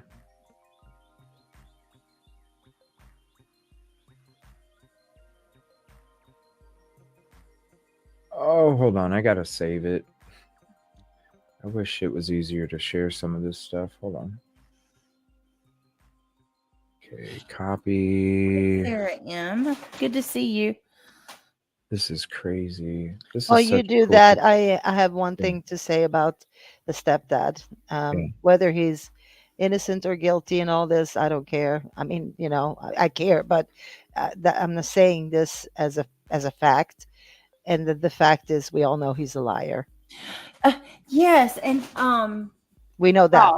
That's what I said. Okay, and that's my thing too, because I'm telling you the amount of hatred I've got for the things that I've said. But I will say this, regardless of the outcome. Hi, Citizen Sleuth. Nice to see you. I will say this regardless of the outcome.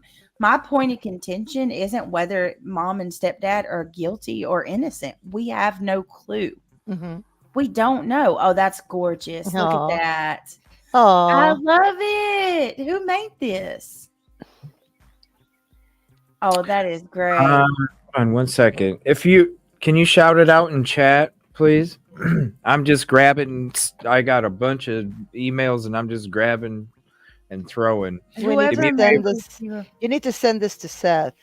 Yeah. Yeah. We should get Seth a shirt made of That. this. Isn't that so cool? Yeah, I was like, we got to come up with a superhero outfit, no mask, and snakes around him. Look at that. My goodness. It's so That's amazing. good. Shout out community. We should totally make that our profile pictures, like all creators. Shout out community. Set that as our profile pictures and stand in unity. Yeah. But I was gonna say, like, my point of contention, it doesn't even matter if they're guilty or innocent. To me, it's the treatment that this baby, and I'll call him a baby. People hit me about. I don't care. I'll call him a baby. He was a 15-year-old little kid. That's a baby to me. The hitting him with the belt, and taking away what he loved the most. That's always my issues. It's the treatment of Sebastian. Yeah. We'll worry about the rest later when we get a conclusion. But correct. As of now, that's my problem with them. Yeah. No, but I'm just like painting a picture of who he is. He's a liar. He's and a liar. that's a fact all day long. And he proved that himself. He 100%. put himself there. He's the one that's like, okay, he can't tell a lie from a truth sometimes. So we know that as a fact. Yeah. Yes, ma'am. And then, of course, Seth, Sebastian's father, broke down last night on what's the channel name? Pascal's show. I don't know if you saw that. He broke down, like he started crying genuinely. That was hard to watch as well, because he's talking about like how they treated him, and just the fact that he got hit by a belt once. Yeah, right. Right. I'm saying that with that irony in my voice. Yeah. That was several times. Every chance he got, he probably hit that boy with the belt. Yep. Because he's a fucked up asshole. I'm sorry. I love it. No, you're right. You're right. Like, I'm sorry to say that, but he needs to feel that belt, and he probably did when he was a child, because he's got mama issues. I can tell you that much. There's always something about mama there in that, like we heard, mama came over and I need to move close to mama. So, yeah, sir, you got a problem. If this is how you treat a child with special needs, you got a problem. And even if you took the belt to him once, you have a problem. That's once too many. It's when you have CPS coming, it's once too many, because that's a sign. And I say that from the bottom of my heart. Yeah. You're a fucking asshole. You can say it as many times as you want to. This is for real. That does It's hard look like to believe that anyone wouldn't look at him after the previous wife spoke on her story. Oh yeah, I think that's why she came out, is because I think just like how I was saying, like, we're there to help Seth through the cracks on the sidewalk, and I think she was doing that too, because it needed to be said, right? And really even quickly. Yeah. I'm sorry. Normally I would not cut you off, but I just want to say this in case. I just need you to know. Okay, the person that did the cartoon just reached out to me. They would like to remain anonymous, so we're going to keep them anonymous. Okay. Yeah, do me a favor, if you can send me another one, and if you want to keep doing it for any of these, please do. Is that person okay with it being shared to Seth? I'm sure, right? Yeah, she just doesn't want her name out because the streets are so vicious right now. Yeah, which is totally understandable. Right. Jesus, that's dumb that we have. Isn't that sad? Yeah. It's sad. It is. Doing such doing such a nice thing for this boy, and then she has to keep herself anonymous because people are nuts. Yeah, I don't know. I don't understand it. It's always Yeah. about the children. So, Yes, yes, Katrina. I'll tell her. I will. Yes, I'll take care of it now. but I think Nina was coming out because she was helping Seth through the crack. Because even though like some of us knew of what he was into and what he had done prior, there was a lot of people out there that didn't, because a lot of people would expect and think that Seth would be saying those things, and that's where Seth's strength is so amazing, because he's not even going down that route. And I think that's when Nina and him have, and I'm just going off of what I assume. I feel like with him and Nina working together, that's when she was like, Seth, I'll stand up, I'll come out. Who better to say what somebody went through when it came to the stuff with Chris than who went through it with him?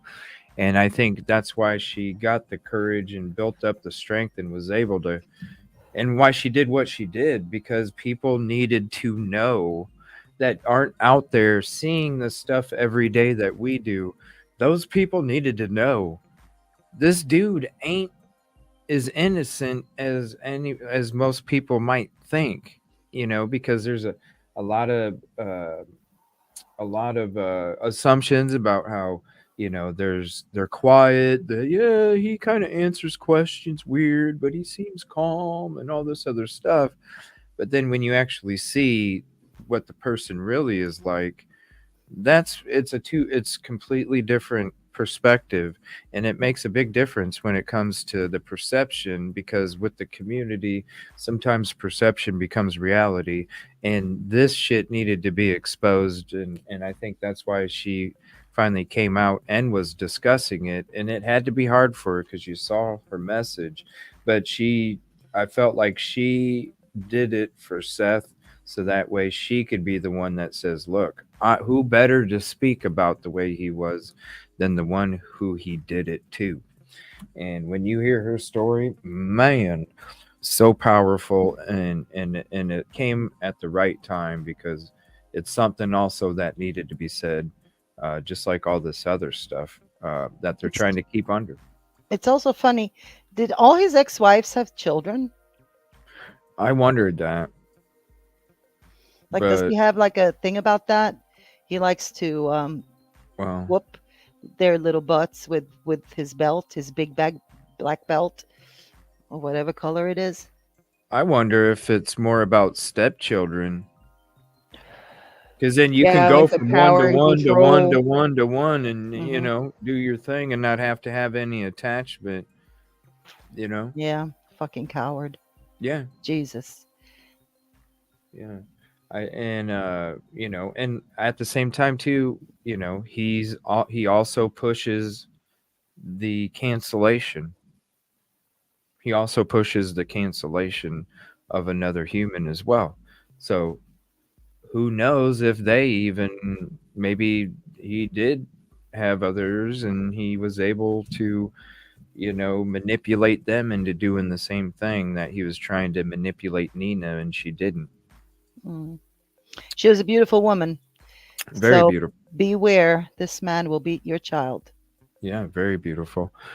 T-Paw, thank you for becoming a member. I appreciate you very much. And every so often, the members only playlist will drop here, but since I'm at the studio, I'll go ahead and drop it in chat real quick, so none of you have to wait for that. Thank you for becoming a member. Appreciate your support for the community.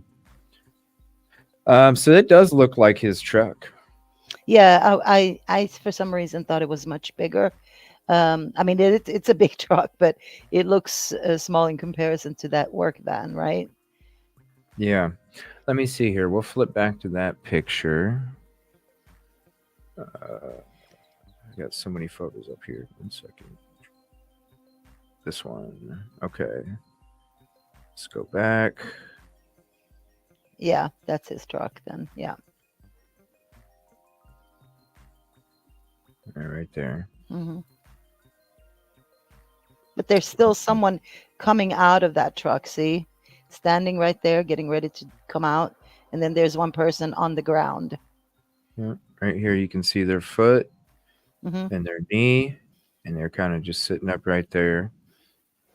And then the other one.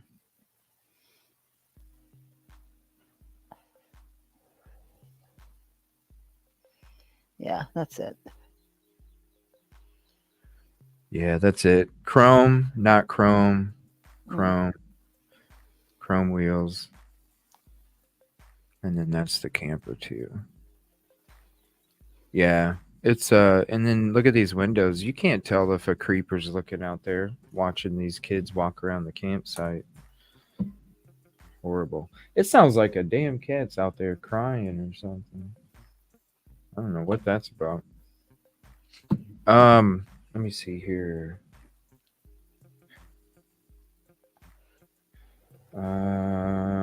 Hey, I have a question, Najee. Are you still here? Yeah, I'm here. Did you happen to see anything when you were doing that stuff the other day about Chris? The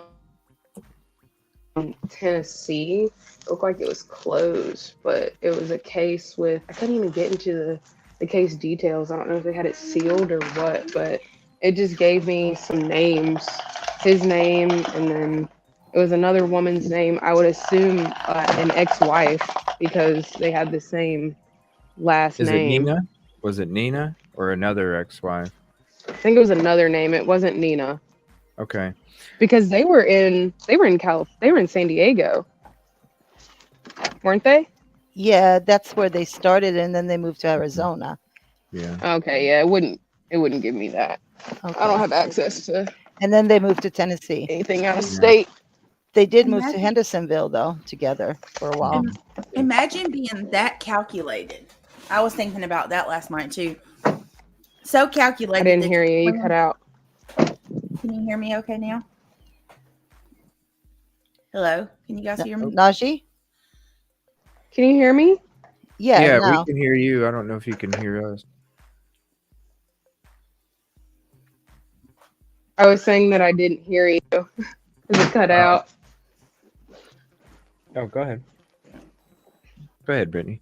I was just thinking about how calculated you have to be to plan months in advance to move somebody all the way across country to bankrupt them so you could take the kid. That's what he did to Nina, moving her from California to Tennessee in an apartment to bankrupt her so he could take Faith. Yeah, and it's like I bet you him and his mom just concoct all this shit because I bet you it's her controlling him on all this stuff too. I feel like she treated him the same way as he's treating all these other children.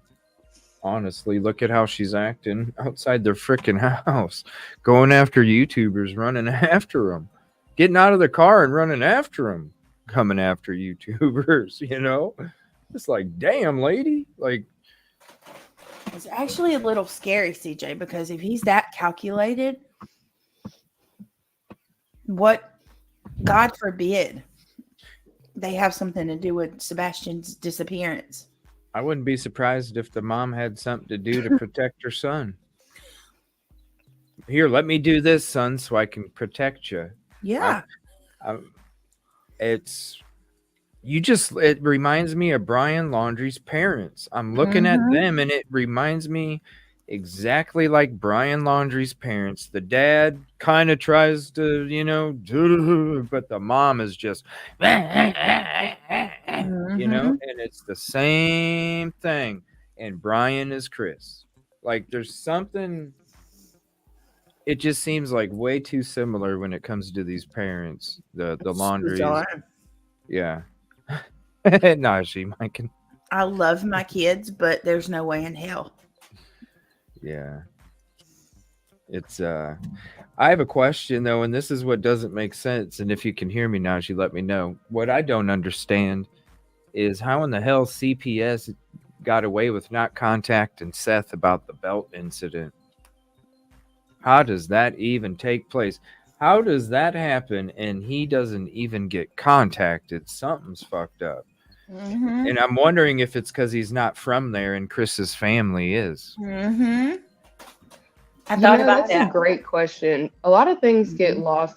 I feel like CPS is like a double-edged sword because Oh yeah. they are so swamped with work. Like I know people that work in DCS and CPS. Like they have so much on their plate, and unfortunately, it probably happened and just never went anywhere else. And that's the worst part about CPS is like things can get reported, serious things. I mean, I have reported some crazy stuff to CPS and nothing ever happened. Well, let's think about Nina's story too. CJ, she said that basically Seth's family are friends with the sheriff and stuff. So, well, and that's I was going to say that it seems like he knew quite a lot, like how the telephone network works when it comes calling 911. He's very familiar with that, so he knew those details. So and if that's the case, then shame on them. Shame on them. Mm-hmm. He and whether or not he knows the sheriff, I don't know. Poor sheriff don't want to get involved in Can this, I just say that I love you? I love you, allegedly innocent. She's the best. Yeah, I know. I saw that. I was laughing my ass off up here because I didn't want to project it or interrupt anybody. But if I would have been drinking something, allegedly, I would have spit it out. Just let you know, okay?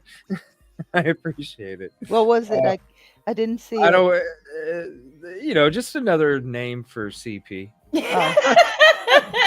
For Chris. Okay. Just another name for Chris. And I would have spit my drink out of him. And it wasn't Mama's Boy. Huh? It wasn't Mama's Boy. No. Okay. No. It was. You got to see. It's a allegedly innocence comment. Private chat. Are you seeing the? Chat. I'll display it again if you want to display it. Yeah, because you can't. If I say it, Charmin will hit me really bad. Here. Oh, okay. All right. You can't scroll on this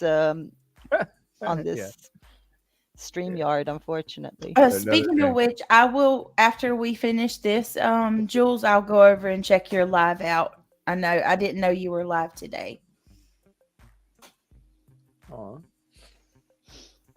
Hi, Jules. I didn't see she was in here. I want to know how in the hell CPS wasn't contacted then, because it doesn't make sense to me, dude. Like that one call, Sebastian could still be here, because if there was an investigation that got opened up, it would still be open, because they would still be going through counseling and they would be seeing everything that has been taken on. There ain't no way in hell that case would have got closed. They would have kept investigating. They would have kept counseling Sebastian, and he would have been saved, and he would have been put in his father's home, fully guaranteed. And I feel like CPS completely failed Sebastian when it came to, it only takes you going do do do do do do do do do do. That's it. Calling Poppy. That's it. Because if he would have known, he already said what he would have done if he even had known about it. And I know exactly where he's coming from, because in my situation, I didn't know about anything that was going on until my daughter was sitting on 2 phone books driving a fucking car at the age of 9 because her mom was too damn drunk and she needed to get Oh my God. I don't know how I would have lost my mind. If I wouldn't have got contacted, I would have never known. So I totally understand what Seth, it's not, Seth is not like he's not some parent that wasn't aware. No, these people are very good at manipulating situations to where nobody knows anything that goes on in that dungeon that they create for these children. Well, I also think that there needs to be like a mini investigation to find any types of conflict of interest in law enforcement around there, and weed every one of them out of the case on Sebastian, because you know, if Chris's family really does have pull to the degree where basically, I mean, he threw a car in, allegedly threw a car in reverse with 3 kids inside of it. I mean, how is that not some type of attempted something? You know what I mean? Like, he should have been arrested that day and they did nothing. Yeah, I can't speak on the power that he has around there or the connections or anything like that. I just know that, just like Charlie said, we all know each other. You know, we all know each other. It's a community where, you know, he even made the comment. He's like, you know, he was like, see, I knew he had his vehicle in the shop. We're talking about one of the cops that came out there when we found that bag. He was like, everybody knows everybody, man. You know, and I'm like, I know this about these communities, and I appreciate it, because I told him that's what I love about these small communities, the home cooking. The home cooking. I don't get much home cooking on the road, and when I'm able to be in those small communities, I'm telling you, it's the food is just so good. It is. I'm just thinking about, like, oh my gosh, just the good home cooking food. But no, it's true. Like they really do. I don't know. I haven't looked into the connections with him according to all that other stuff, and you know, we can take a look at it in the future. I don't know. It could be one of those things where there's a lot of money, and maybe, you know, Daddy knows this person, and Daddy can speak on behalf of Chris, and they don't know Chris, and or some of the other shit, you know. And so maybe it's one of those things like Daddy knows somebody, because I feel like Mom and Dad got him out of a lot of shit throughout his whole life and after he became an adult. I feel like Mom and Dad were the ones that were always there to clean up the mess that he left behind. Mm-hmm. And I think it's something with that. But yeah, I don't know any kind of the stuff that I'm saying, the higher level. I'm talking higher level within those organizations, nothing to do with LE. But I mean, you never know. Anything's possible. I just don't know or can speak on any of that. Our husband is frying up fish, hush puppy, shortcake ready to go. See, the good cooking. Oh, she's on the ocean too. I'm coming to your house, Jules. On the ocean. Yep. Oh, damn. The CPS info will hopefully be helpful to both of them. And I think this is a great thing, and why when Nina came out, it was hard for her to share her story. But man, there was so many positive things. She knocked out 5 birds with one stone with that interview, because she showed her strength, she showed her courage, she showed the truth about the stuff that went on. She showed the fact that CPS isn't doing their job. She showed the fact that all of these other things should become aware that weren't aware before. And with her strength, she was able to move more mountains than she probably was intending to. And that's the thing about the beautiful souls. They think that they're just going to help, and then actually it just changes the whole landscape of everything. And just a powerful interview. We'll go ahead and check that one out here in a little bit. Hey, Lolo. Somebody's asking what this picture is, CJ. They've asked a couple times in chat. Oh, this is a picture supposedly from last night of Chris's truck in the van. So there's a lot of stuff about them not being together. There's a lot of stuff about you know, was her van taken? Was it not? I don't know. I'm just seeing this is supposedly a picture from last night, and I still see the van there, and I see Chris's truck. So why would he allow her to drive his truck? Because don't she have another vehicle other than his truck? So why is she getting a divorce? They already changed his status to single, so it's like, why are you letting him, or why are you letting her drive the truck when she has her own vehicle? But you all aren't supposed to be together, but y'all are supposed to be in different locations. Oh, they're together. They're doing something together. We just don't know what. I agree with you, Najee. I agree. So Jules said, she said, everybody's welcome to her house except for C. You know what? Don't need no short man, right? I gotta go over and watch her live from today because I know she's on the roll. It's that inflatable hammer. I'm telling you. That's why I said Thor when I was making fun of Thor and his inflatable hammer. Right as we were doing it, a fire truck came by, and I'm like, "Shit! They're going to save Thor. The pump quit working. The pump quit working. They gotta get it unstuck." I'm dead, CJ. I'm dead. I can't. They gotta get it unstuck.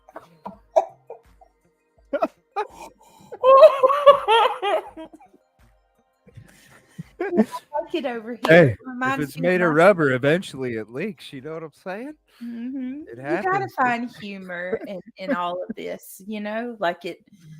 Right. These cases are awful. Oh shit! That's why they don't want to listen. Don't fuck with the trolls. Don't fuck with me and the family. Okay, there's your flare. We shoot missiles, but there's your flare. I always give you 150 with the flare. So this is that video. I do want to get to this here real quick, if that's cool. Yeah.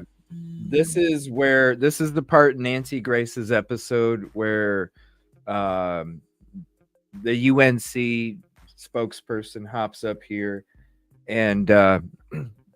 and he starts discussing, you know, with all they got the Proudfoots on there. There's some other people up there on panel. And I just wanted to watch this part of the interview where he actually jumps in and starts talking on the panel, because with the stuff that was put out today, please, if you're just joining the show, please watch the first hour and a half of the episode. There's a special message out there for the stuff that's taking place with this UNC and the threat to the YouTube true crime community. I'm not just going to say YouTube, sorry, the true crime community, whatever platform you're on. And I wanted to highlight this, not to give their organization more attention. I want to give more attention on the little smirky, sarcastic, antagonistic, aggressive bullshit that he's about, because I want you to see for yourself his own facial expressions, his own actions, his own words, and his own question, wondering if Seth is the bio dad or not. So we're going to check this out real quick. And if any time you guys want me to pause it so we can discuss any part of it, let me know. And I will go ahead and do that. I will share the link with the episode so you can have it too. And if you haven't shown some love over there on this episode, please do. Like and a comment is always the free way to help all of us out here. Appreciate you very much, and here we go. Those clothes is because when we searched, I did not find those clothes in the house, so I have to assume that that's what he was still wearing. I'm sorry, I couldn't hear you. Did you say that's what he wore when he went to bed? Yes, ma'am. Joining us right now, in addition to Katie Proudfoot and Chris Proudfoot, the bio mom and stepdad of Sebastian, an all-star panel. First to Brian Trasher joining us, Vice President of the Cajun Navy, who has joined the search. Brian, thank you for being with us. Who asked you to join the search? Well, yeah, what's up? Oh, I just said gross to the Vice President of the Cajun Navy. I thought, okay. I was like, huh? What? All right. Yeah. It's, I just see his face and I'm just like, ew, you know? All-star panel. Yeah. Yeah. Right. It's like the banana pudding you see in the fridge and then you open it up and it smells rotten and you're like, fuck. Yuck. Right? Banana pudding. The bio mom and stepdad of Sebastian, an all-star panel. It First stinks. to Brian Trasher joining us, Vice President of the Cajun Navy, who has joined the search. Brian, thank you for being with us. Who asked you to join the search? Thank you, Allegedly Innocent. Appreciate you. Well, we had deployed a team up to Nashville, Tennessee last week. By the way, she said the wrong name. The missing college. Huh? She said the wrong name. She said the Cajun Navy. Oh yeah, VP of Cajun Navy. It says Mm-hmm. right there on the bottom too. Mm-hmm. That's wrong. VP. Yeah. United. Yeah. That's what they do. That's the trickery of their words. Like it's like the knockoff. Alligator on your polo. The alligator's missing the tail, but Mm-hmm. it's meant to make you think it's the real alligator, even though it's not. Well, and It's he didn't correct her either. oh hell no, he's Yeah. not. And then he even double the real. The real. It's like, whoa, bro. Yeah, that freaking smirk. In addition to Katie Proudfoot and Chris Proudfoot, the bio mom and stepdad of Sebastian, an all-star panel. First to Brian Trasher joining us, Vice President of the Cajun Navy, who has joined the search. Brian, thank you for being with us. Who asked you to join the search? Well, we had deployed a team up to Nashville, Tennessee last week in response to the missing college student, Riley Strain. And that's a perfect last name too, Trasher. You couldn't ask for anything better. Trasher. And we stayed up there until he was found. While we were in the area, we had a lot of people reaching out to us on social media saying that there was a young boy who had been missing for several weeks that was only about 20 miles away from where we were. So we talked to a few people, got some information, and decided to deploy part of our team that was already up there to Sumter County to investigate and see what we could do to help out. You went on your own. Were you asked to join?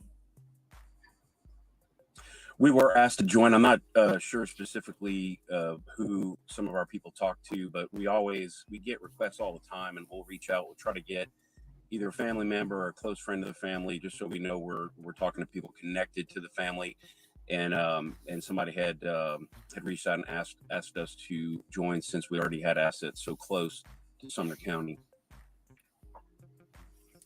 Tell me what you have been doing, Brian Trasher, or everyone with me, the VP of the Cajun Navy, who has joined in the search. You can find them at CajunNavyRelief.com. Brian, tell me what you guys have been doing.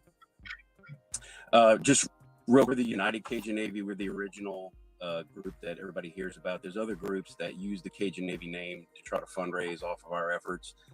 Cajun Navy Relief is not affiliated with us at all. That it just seems like that's out of their playbook. That's out of their playbook. We want to make sure that it's clear that we're the real ones that are out there doing the work, and we don't want them to get confused. It's like they're doing the same thing with us. And he's not bringing up the other Cajun Navy, the real one. Right. He's bringing up the Cajun Navy Relief, or somebody that I've never heard of. They're not affiliated, so don't send your money to them. Send it to us. Yeah, that they're using our efforts in order to collect donations. Bro, you've been using other people's efforts to collect your fucking donations, you lying sack of shit. And that's what they're doing. They're twisting what they're doing to other people as it's happening to them. It's the same. They don't play chess. They play checkers. They play checkers. You're using the same excuses for every single thing you're doing to other people, and you're saying they're doing it to you, just like these other organizations that are taking your efforts of sitting on your ass and not searching for kids. They're taking your donations. You wonder why they're because they're out there doing the real fucking work. Get off your fucking ass. I'm sorry. We are www.unitedcajunNavy. Get off your fucking ass. We're the original. We're the real ones. Original, real ones. Fuck you. Again, what exactly have you been doing on the search? Nothing. So we've had our own canine team who is already participating in the search for Riley Strain up there searching around. We've talked with the lead investigator with Tennessee Bureau of Investigation, Agent Simmons. We've talked a lot with him and trying to coordinate efforts, because we always try to coordinate with law enforcement, make sure we're not getting in the way, duplicating efforts, or or putting out any. You know what, conflicting Mr. information. Trasher, let me just cut the chase here. Isn't it true that this weekend, pursuant to your search, that cadaver dogs hit in an area that had been closed off because of a prior hurricane, and it is on federal property? Bones and other items were found at that time. I found that very odd, as it would relate to Sebastian. Even if it was Sebastian, his body would not have been skeletonized at this time. Can you tell me now that what was found over the weekend is not connected to Sebastian? Yes, no. No. Not No, connected to Sebastian. That hit was, yeah, that's correct. That hit was not connected to Sebastian. Okay. Joining me also, in addition to Brian Trasher, who has been leading the Cajun Navy in its search for Sebastian. Hold on, Brian. Other than those hits, have there been any other dog hits in and around the home or elsewhere? Not from our K-9 team. I'm very concerned, Brian, as you can imagine, because LE law enforcement has stated there were no K-9 hits outside the home, which I find very, very disturbing. Because if he had gone outside, particularly barefoot, there would definitely have been a scent trail. Now, we're hearing from the Proudfoots that there was a hit around that retention pond. How far is that pond from your home, Mr. Proudfoot? Less than probably half a mile if you walk the whole path. Is it through wooded area? Would he have had to walk through the woods to get there? No, ma'am. You can actually walk either the main road or the subdivision. So the construction site is a subdivision, new addition that's being built, and they have a road that's going to be tied into our subdivision. So you could actually walk up that way, or you could walk to the main road and walk into it. Did Sebastian ever sleepwalk? No, ma'am. So he would have had to leave the house undetected by Katie and walk all the way to that retention pond. Did the dogs follow the trail a half a mile? Yes, ma'am. They followed the trail all the way to that retention pond? Yes, ma'am. Yes, ma'am. That's very curious, as they are saying the dogs didn't pick anything up. Back to you, Brian Trasher. Did you guys search anywhere other than that federal property where the false positive was? Yes, no? No. Joining me is Courtney Lasky, high-profile behavior analyst, autism expert, chief clinical officer with Little Starts Therapy. Courtney, thank you for being with us. At this juncture, we know Sebastian to be most likely with people he doesn't know, if in fact he is still alive. How would that affect a young boy with autism? It would affect him greatly. Based on the diagnosis of autism, we know that they typically have deficits with communication, social skills, and they display some rigid and repetitive behaviors. If, in fact, he is with someone else who does not know him well, that would be entirely out of his routine. He could be engaging in behaviors that he hasn't engaged in before. He could be looking for an escape. He could be looking to get out of those aversive situations. We know that not every autistic individual will wander, but those who do wander, 36%, it's to get out of an aversive situation. It's to get away from something that's overwhelming or overstimulating to them. Ms. Proudfoot, does he know your phone number? Can he call you if he could get access to a phone? We have gone over my phone number. I don't know that in a high stress time he would remember it, but yes, I have taught him my phone number. Was he ever allowed to go visit friends' homes? He didn't get invited, but had he been, yes, we have had play dates in the past. Would he go there on foot? No, ma'am. Joining me now is Lauren Conlon, investigative journalist, host of the Outlier podcast, host of Corruption, What Happened to Grant Solomon. And you can find her at laurenconlon.com. Lauren, thank you so much for being with us. What can you tell me about that stretch of road, if anything, between Sebastian's home and that retention pond?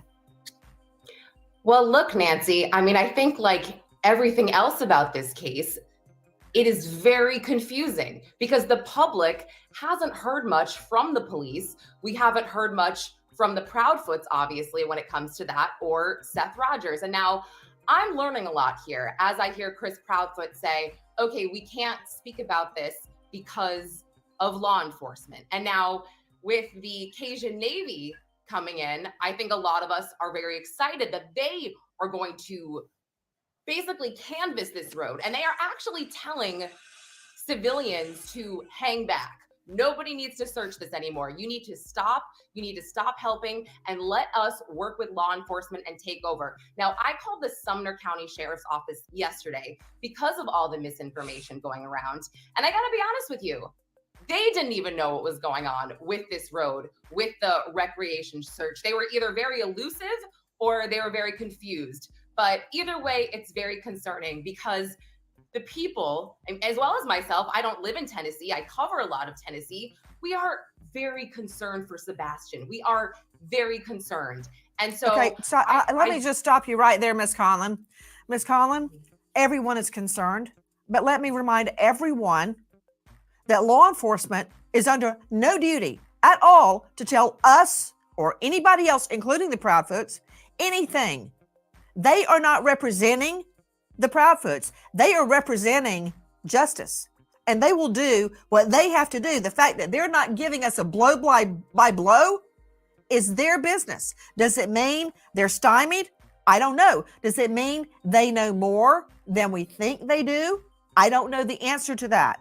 But just because they're not releasing an ongoing investigative file is not a concern to me. At this juncture, I'm collecting facts in the best way I know how. Now, regarding that route from the Proudfoot home to the retention pond, is it your understanding, Lauren Conlon, that there were no hits by scent or cadaver dogs along that route? Correct, Nancy. It is my understanding there were no hits from the dogs. It is very confusing. It's confusing. You know, sometimes, Lauren, when we try to put together a puzzle, but we're missing a few pieces and we don't know what piece we're missing, you can't put the puzzle together. We're missing things from this puzzle. And right now, I'm on a fact-finding mission. I am pointing the finger at no one because I want to find Sebastian. I want to go to Dr. Jory Crossan joining me.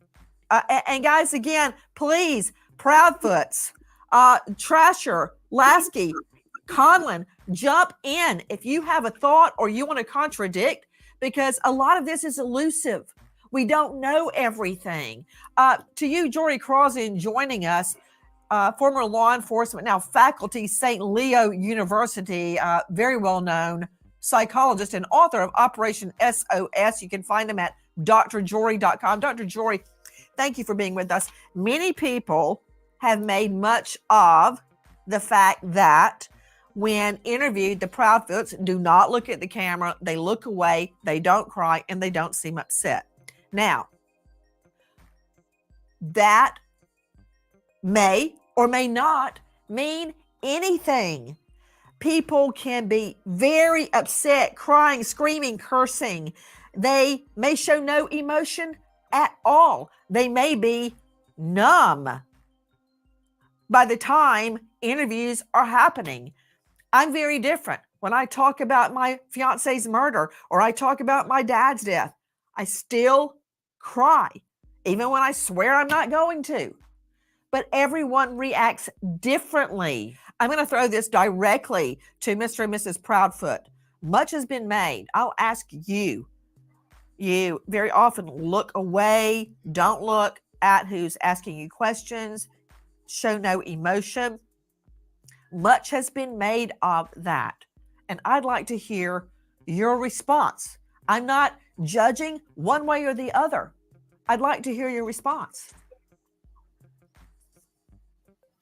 To the fact of not looking at the camera all the time is because a picture of my son is sitting beside me, and I'm looking at him. As far as the crying thing, I have been crying off and on nonstop for a month.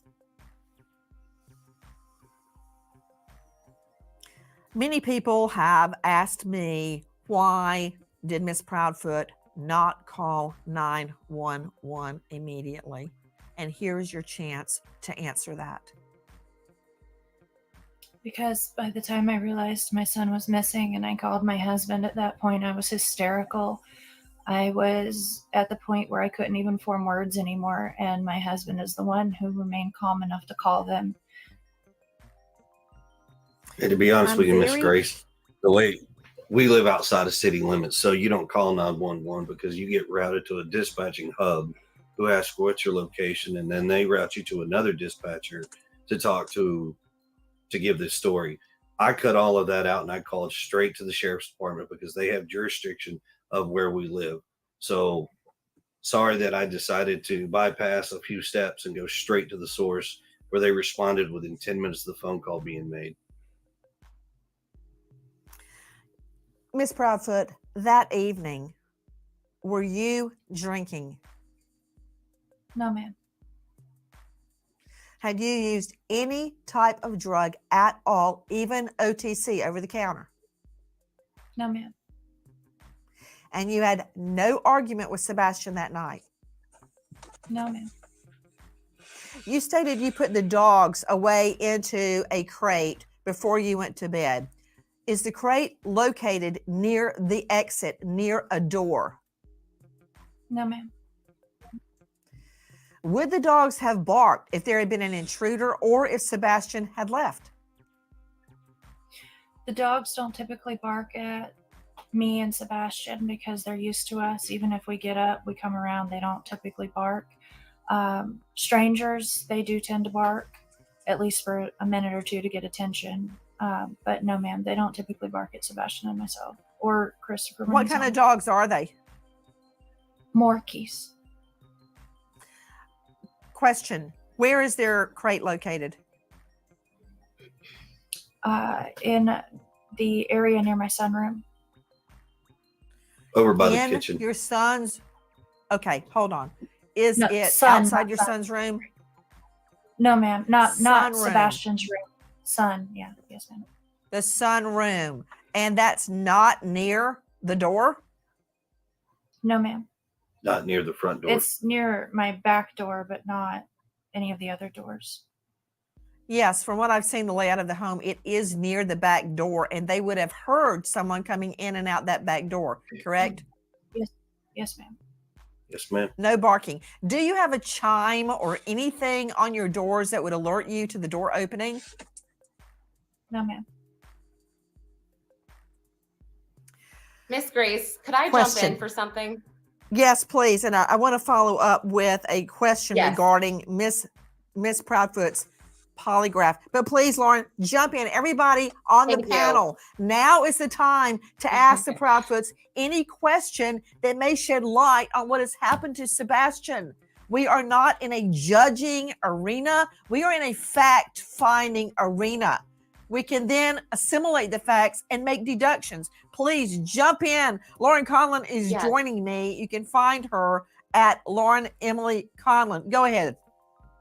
Yes, thank you. And now this might be for Brian as well. Yesterday, when the dogs hit and everybody's going crazy, YouTubers, internet, TikTokers, and we figure out it's not Sebastian and police are not involved, the TBI is not involved. Did you call the Proudfoots and let them know that this was not Sebastian? Did you tell them ahead of time that you were searching these areas? Did they know what you were doing, or was this specifically just through Seth Rogers? Yeah, so Seth Rogers is Sebastian's biological father, correct? Yes. Yeah, so he was there, and as Ms. Grace alluded to earlier, it would not have been typical or possibly even probable that he could have skeletonized after only a few weeks. So I'm not sure about the Proudfoots, but his father definitely did know. I also wanted to echo what Miss Nancy said earlier about the police. One of the reasons we got called in, there was a lot of social media personalities reaching out to us kind of complaining that they didn't feel like the police were doing enough. But really, it's just what Ms. Nancy said. It's that they're not under obligation to give daily or every other day updates.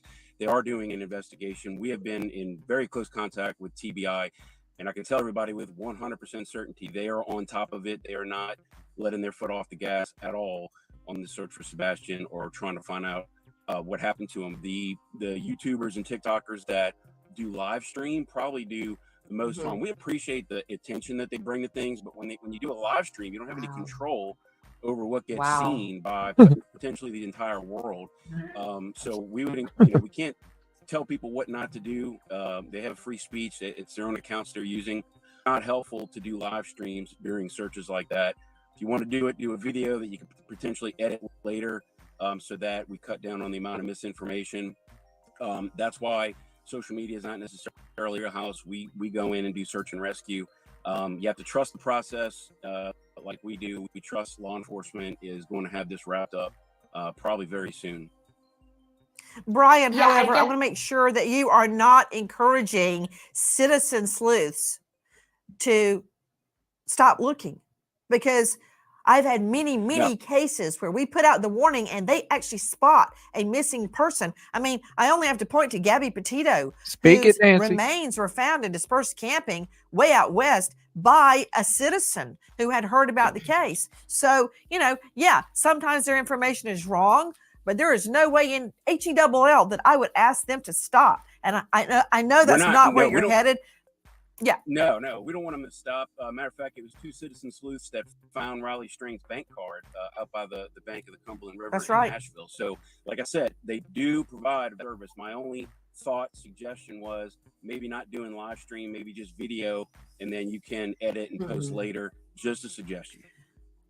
Hey guys, I don't want to see anything edited. I want to see the whole thing. No edits, no airbrushing, the real deal.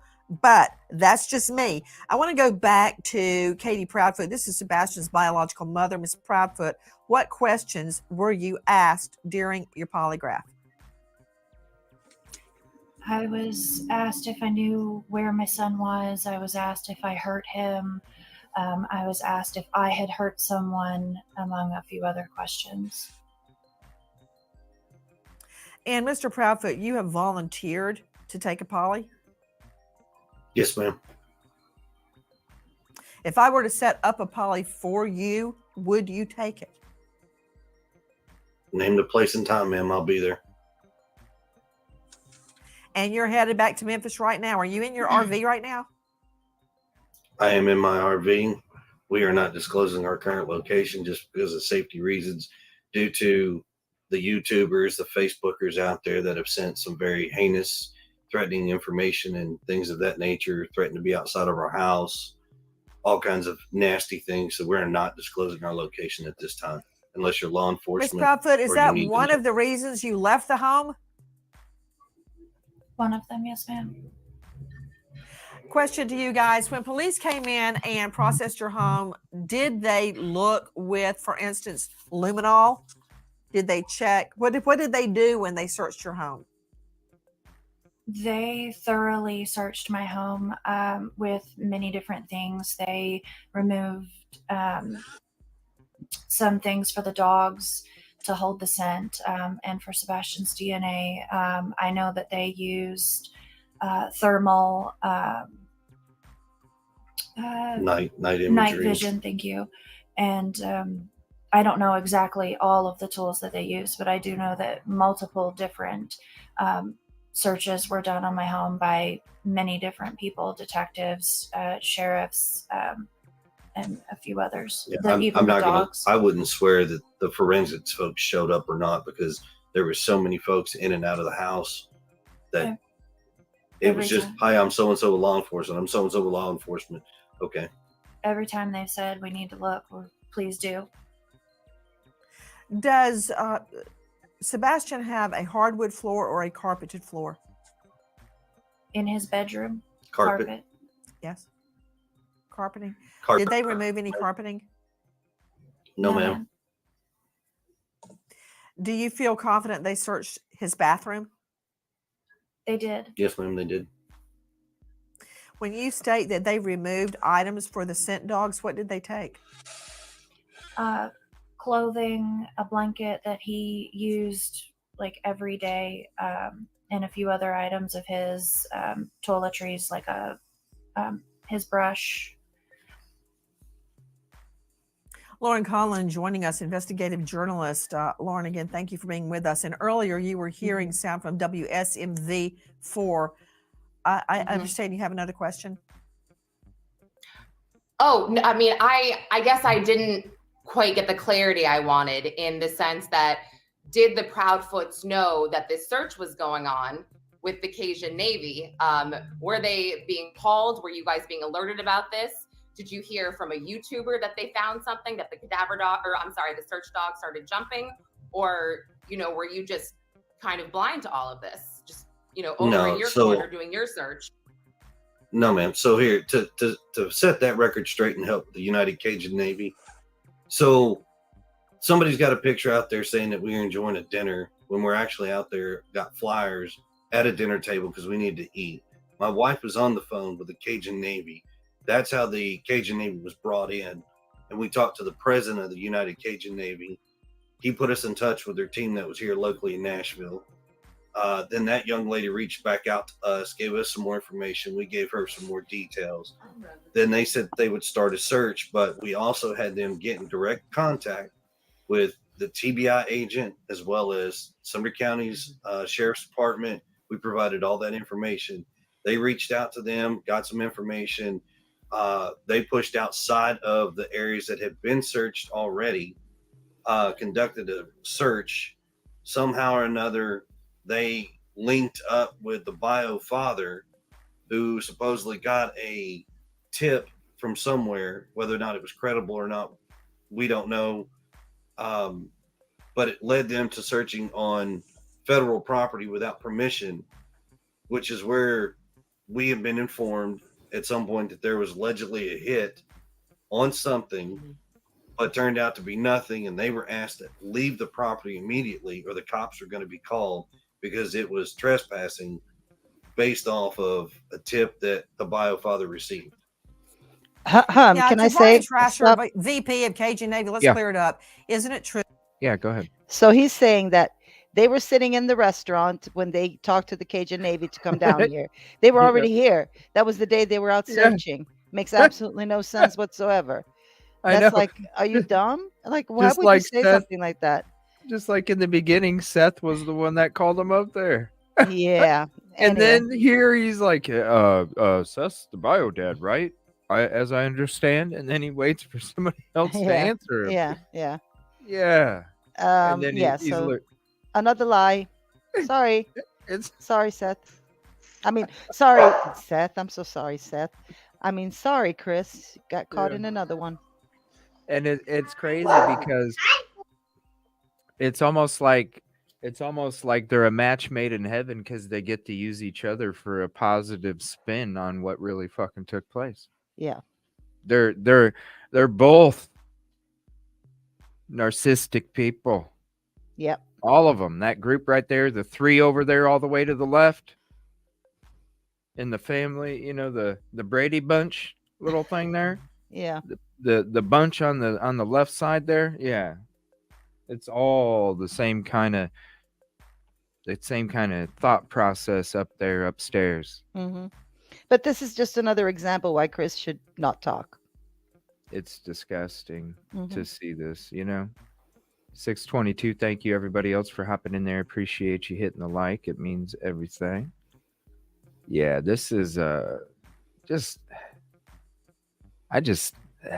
see a snake down there, man. I bet you if I run it, I hope I don't run into one this weekend, but if I do, I bet you it'll have eyes just like that. Just like that, right there. Just looking at you right there. It's gross. Oh, the bottom one? Sorry. Yeah, this one right here. Yeah, these eyes right here. I bet you that's a face of a snake right there. You could screenshot that shit. No, he's smiling because he's like, oh, you handled that good, because we didn't want to say you didn't contact us. That's why he's smiling. And he wants to take credit for it, but yeah. the bag of bones. Yeah. They want to take credit for all that shit. Ridiculous. This is on federal property that had been closed off. It was a hurricane site earlier. It was also, yes, thank you. And it was also near railroad tracks, and some homeless people had been living there, and apparently one of them had died, and we believe that is what the dogs were hitting on. Is that correct? Yeah, all the above is correct, and we did not gain access to the property. It had already been open when we got there. I'm not sure how entry was gained, but yeah, everything above it that you said was correct.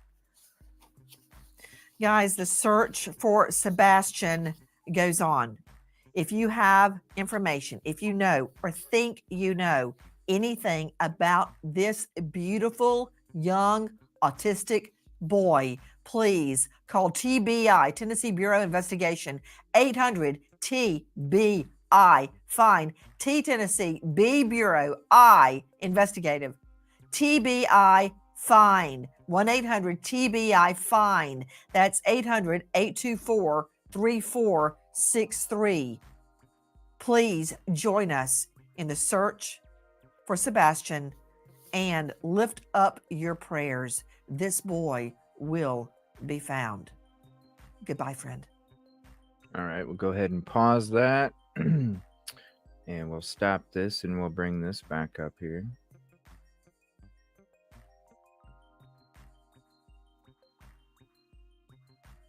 We'll let that sit there. As we discuss this 616, Brenda, thank you. Appreciate you. 620, Licity J, thank you. Appreciate you. 2024 is the year of exposing evil people. They don't understand, you know. It's like these other places that we go where they think they can just run corrupt amok, you know. These other cases that we talk about where they can just maybe before, in all these generations before, you were able to control the narrative, you were able to spin things a certain way, but it's a new day.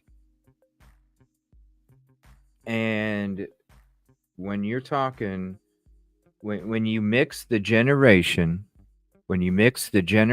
that can dig up information, you mix it with community, you mix it with information, you mix it with dedication, and you mix it with the passion to go out there to change things that are wrong and to make them become right. They don't understand. All these other generations that Pappy and Grandpappy and great-great-grandpappy were able to do, hey, every dynasty reigns for a certain period of time, and then it crumbles. And this whole dynasty of controlling narratives, doing what you want to do, manipulating things where innocent people are getting affected.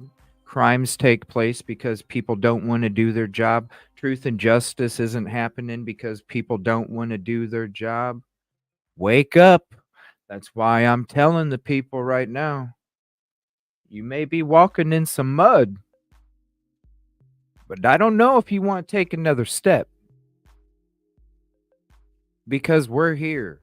We're here to make you think about taking that other step, because where you're walking ain't truth and justice. Truth and justice is that the grass patch that you just stepped off. These people, you were doing it for all this time. That's cool. You got your time. You had your reign.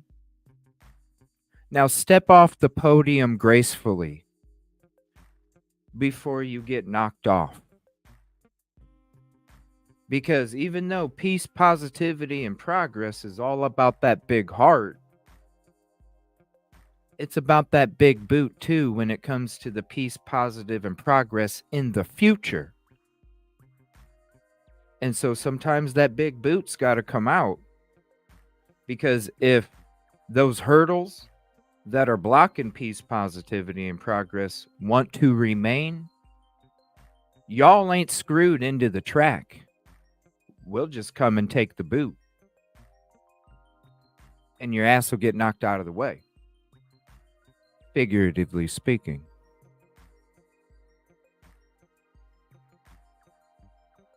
They don't understand. So I apologize. And I want to say support for JLR. I apologize that you were being used as a pawn in the game that they don't know how to play chess. Because of what they did to you, JLR, they opened up something they have no idea what they're going to be able to do with. The battle of information has begun, and what we already know is before they even started it, we have it won. They can play all day. We've done this shit since 6th grade, right? Please show some support for JLR, whether you agree with him or not. This is an attack on our community. They're using him as a pawn. It's not fair. It's uncalled for. They need to retract their statements. They need to accept responsibility. They need to take accountability. And if they really are about doing the right thing, then why don't you start today? Because ever since you came up there, you ain't done nothing. You continue to sit on your ass. Except maybe today a little bit. You got to get out there once in a while. I want to say thank you to everybody for hanging out today. Thank you, Golf, Najee, Rosie, allegedly with Brittany J, everybody that's coming here, hanging out today. I really appreciate you. Thank you for all your kind words, your support as we go out on these trips. I need your extra energy tomorrow. We are going to be sitting ducks at some points. And so we really, really, really need you tomorrow.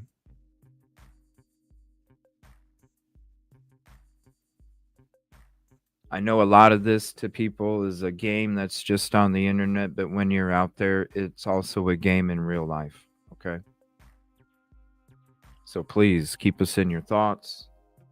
Keep us in your prayers. Send us all the energy you can. And shout out to you for being the most beautiful community that I have ever thought could have came from this YouTube platform. You guys are so amazing. You all are the reason why I do what I do and why I push how I push and how I stay as focused as I am.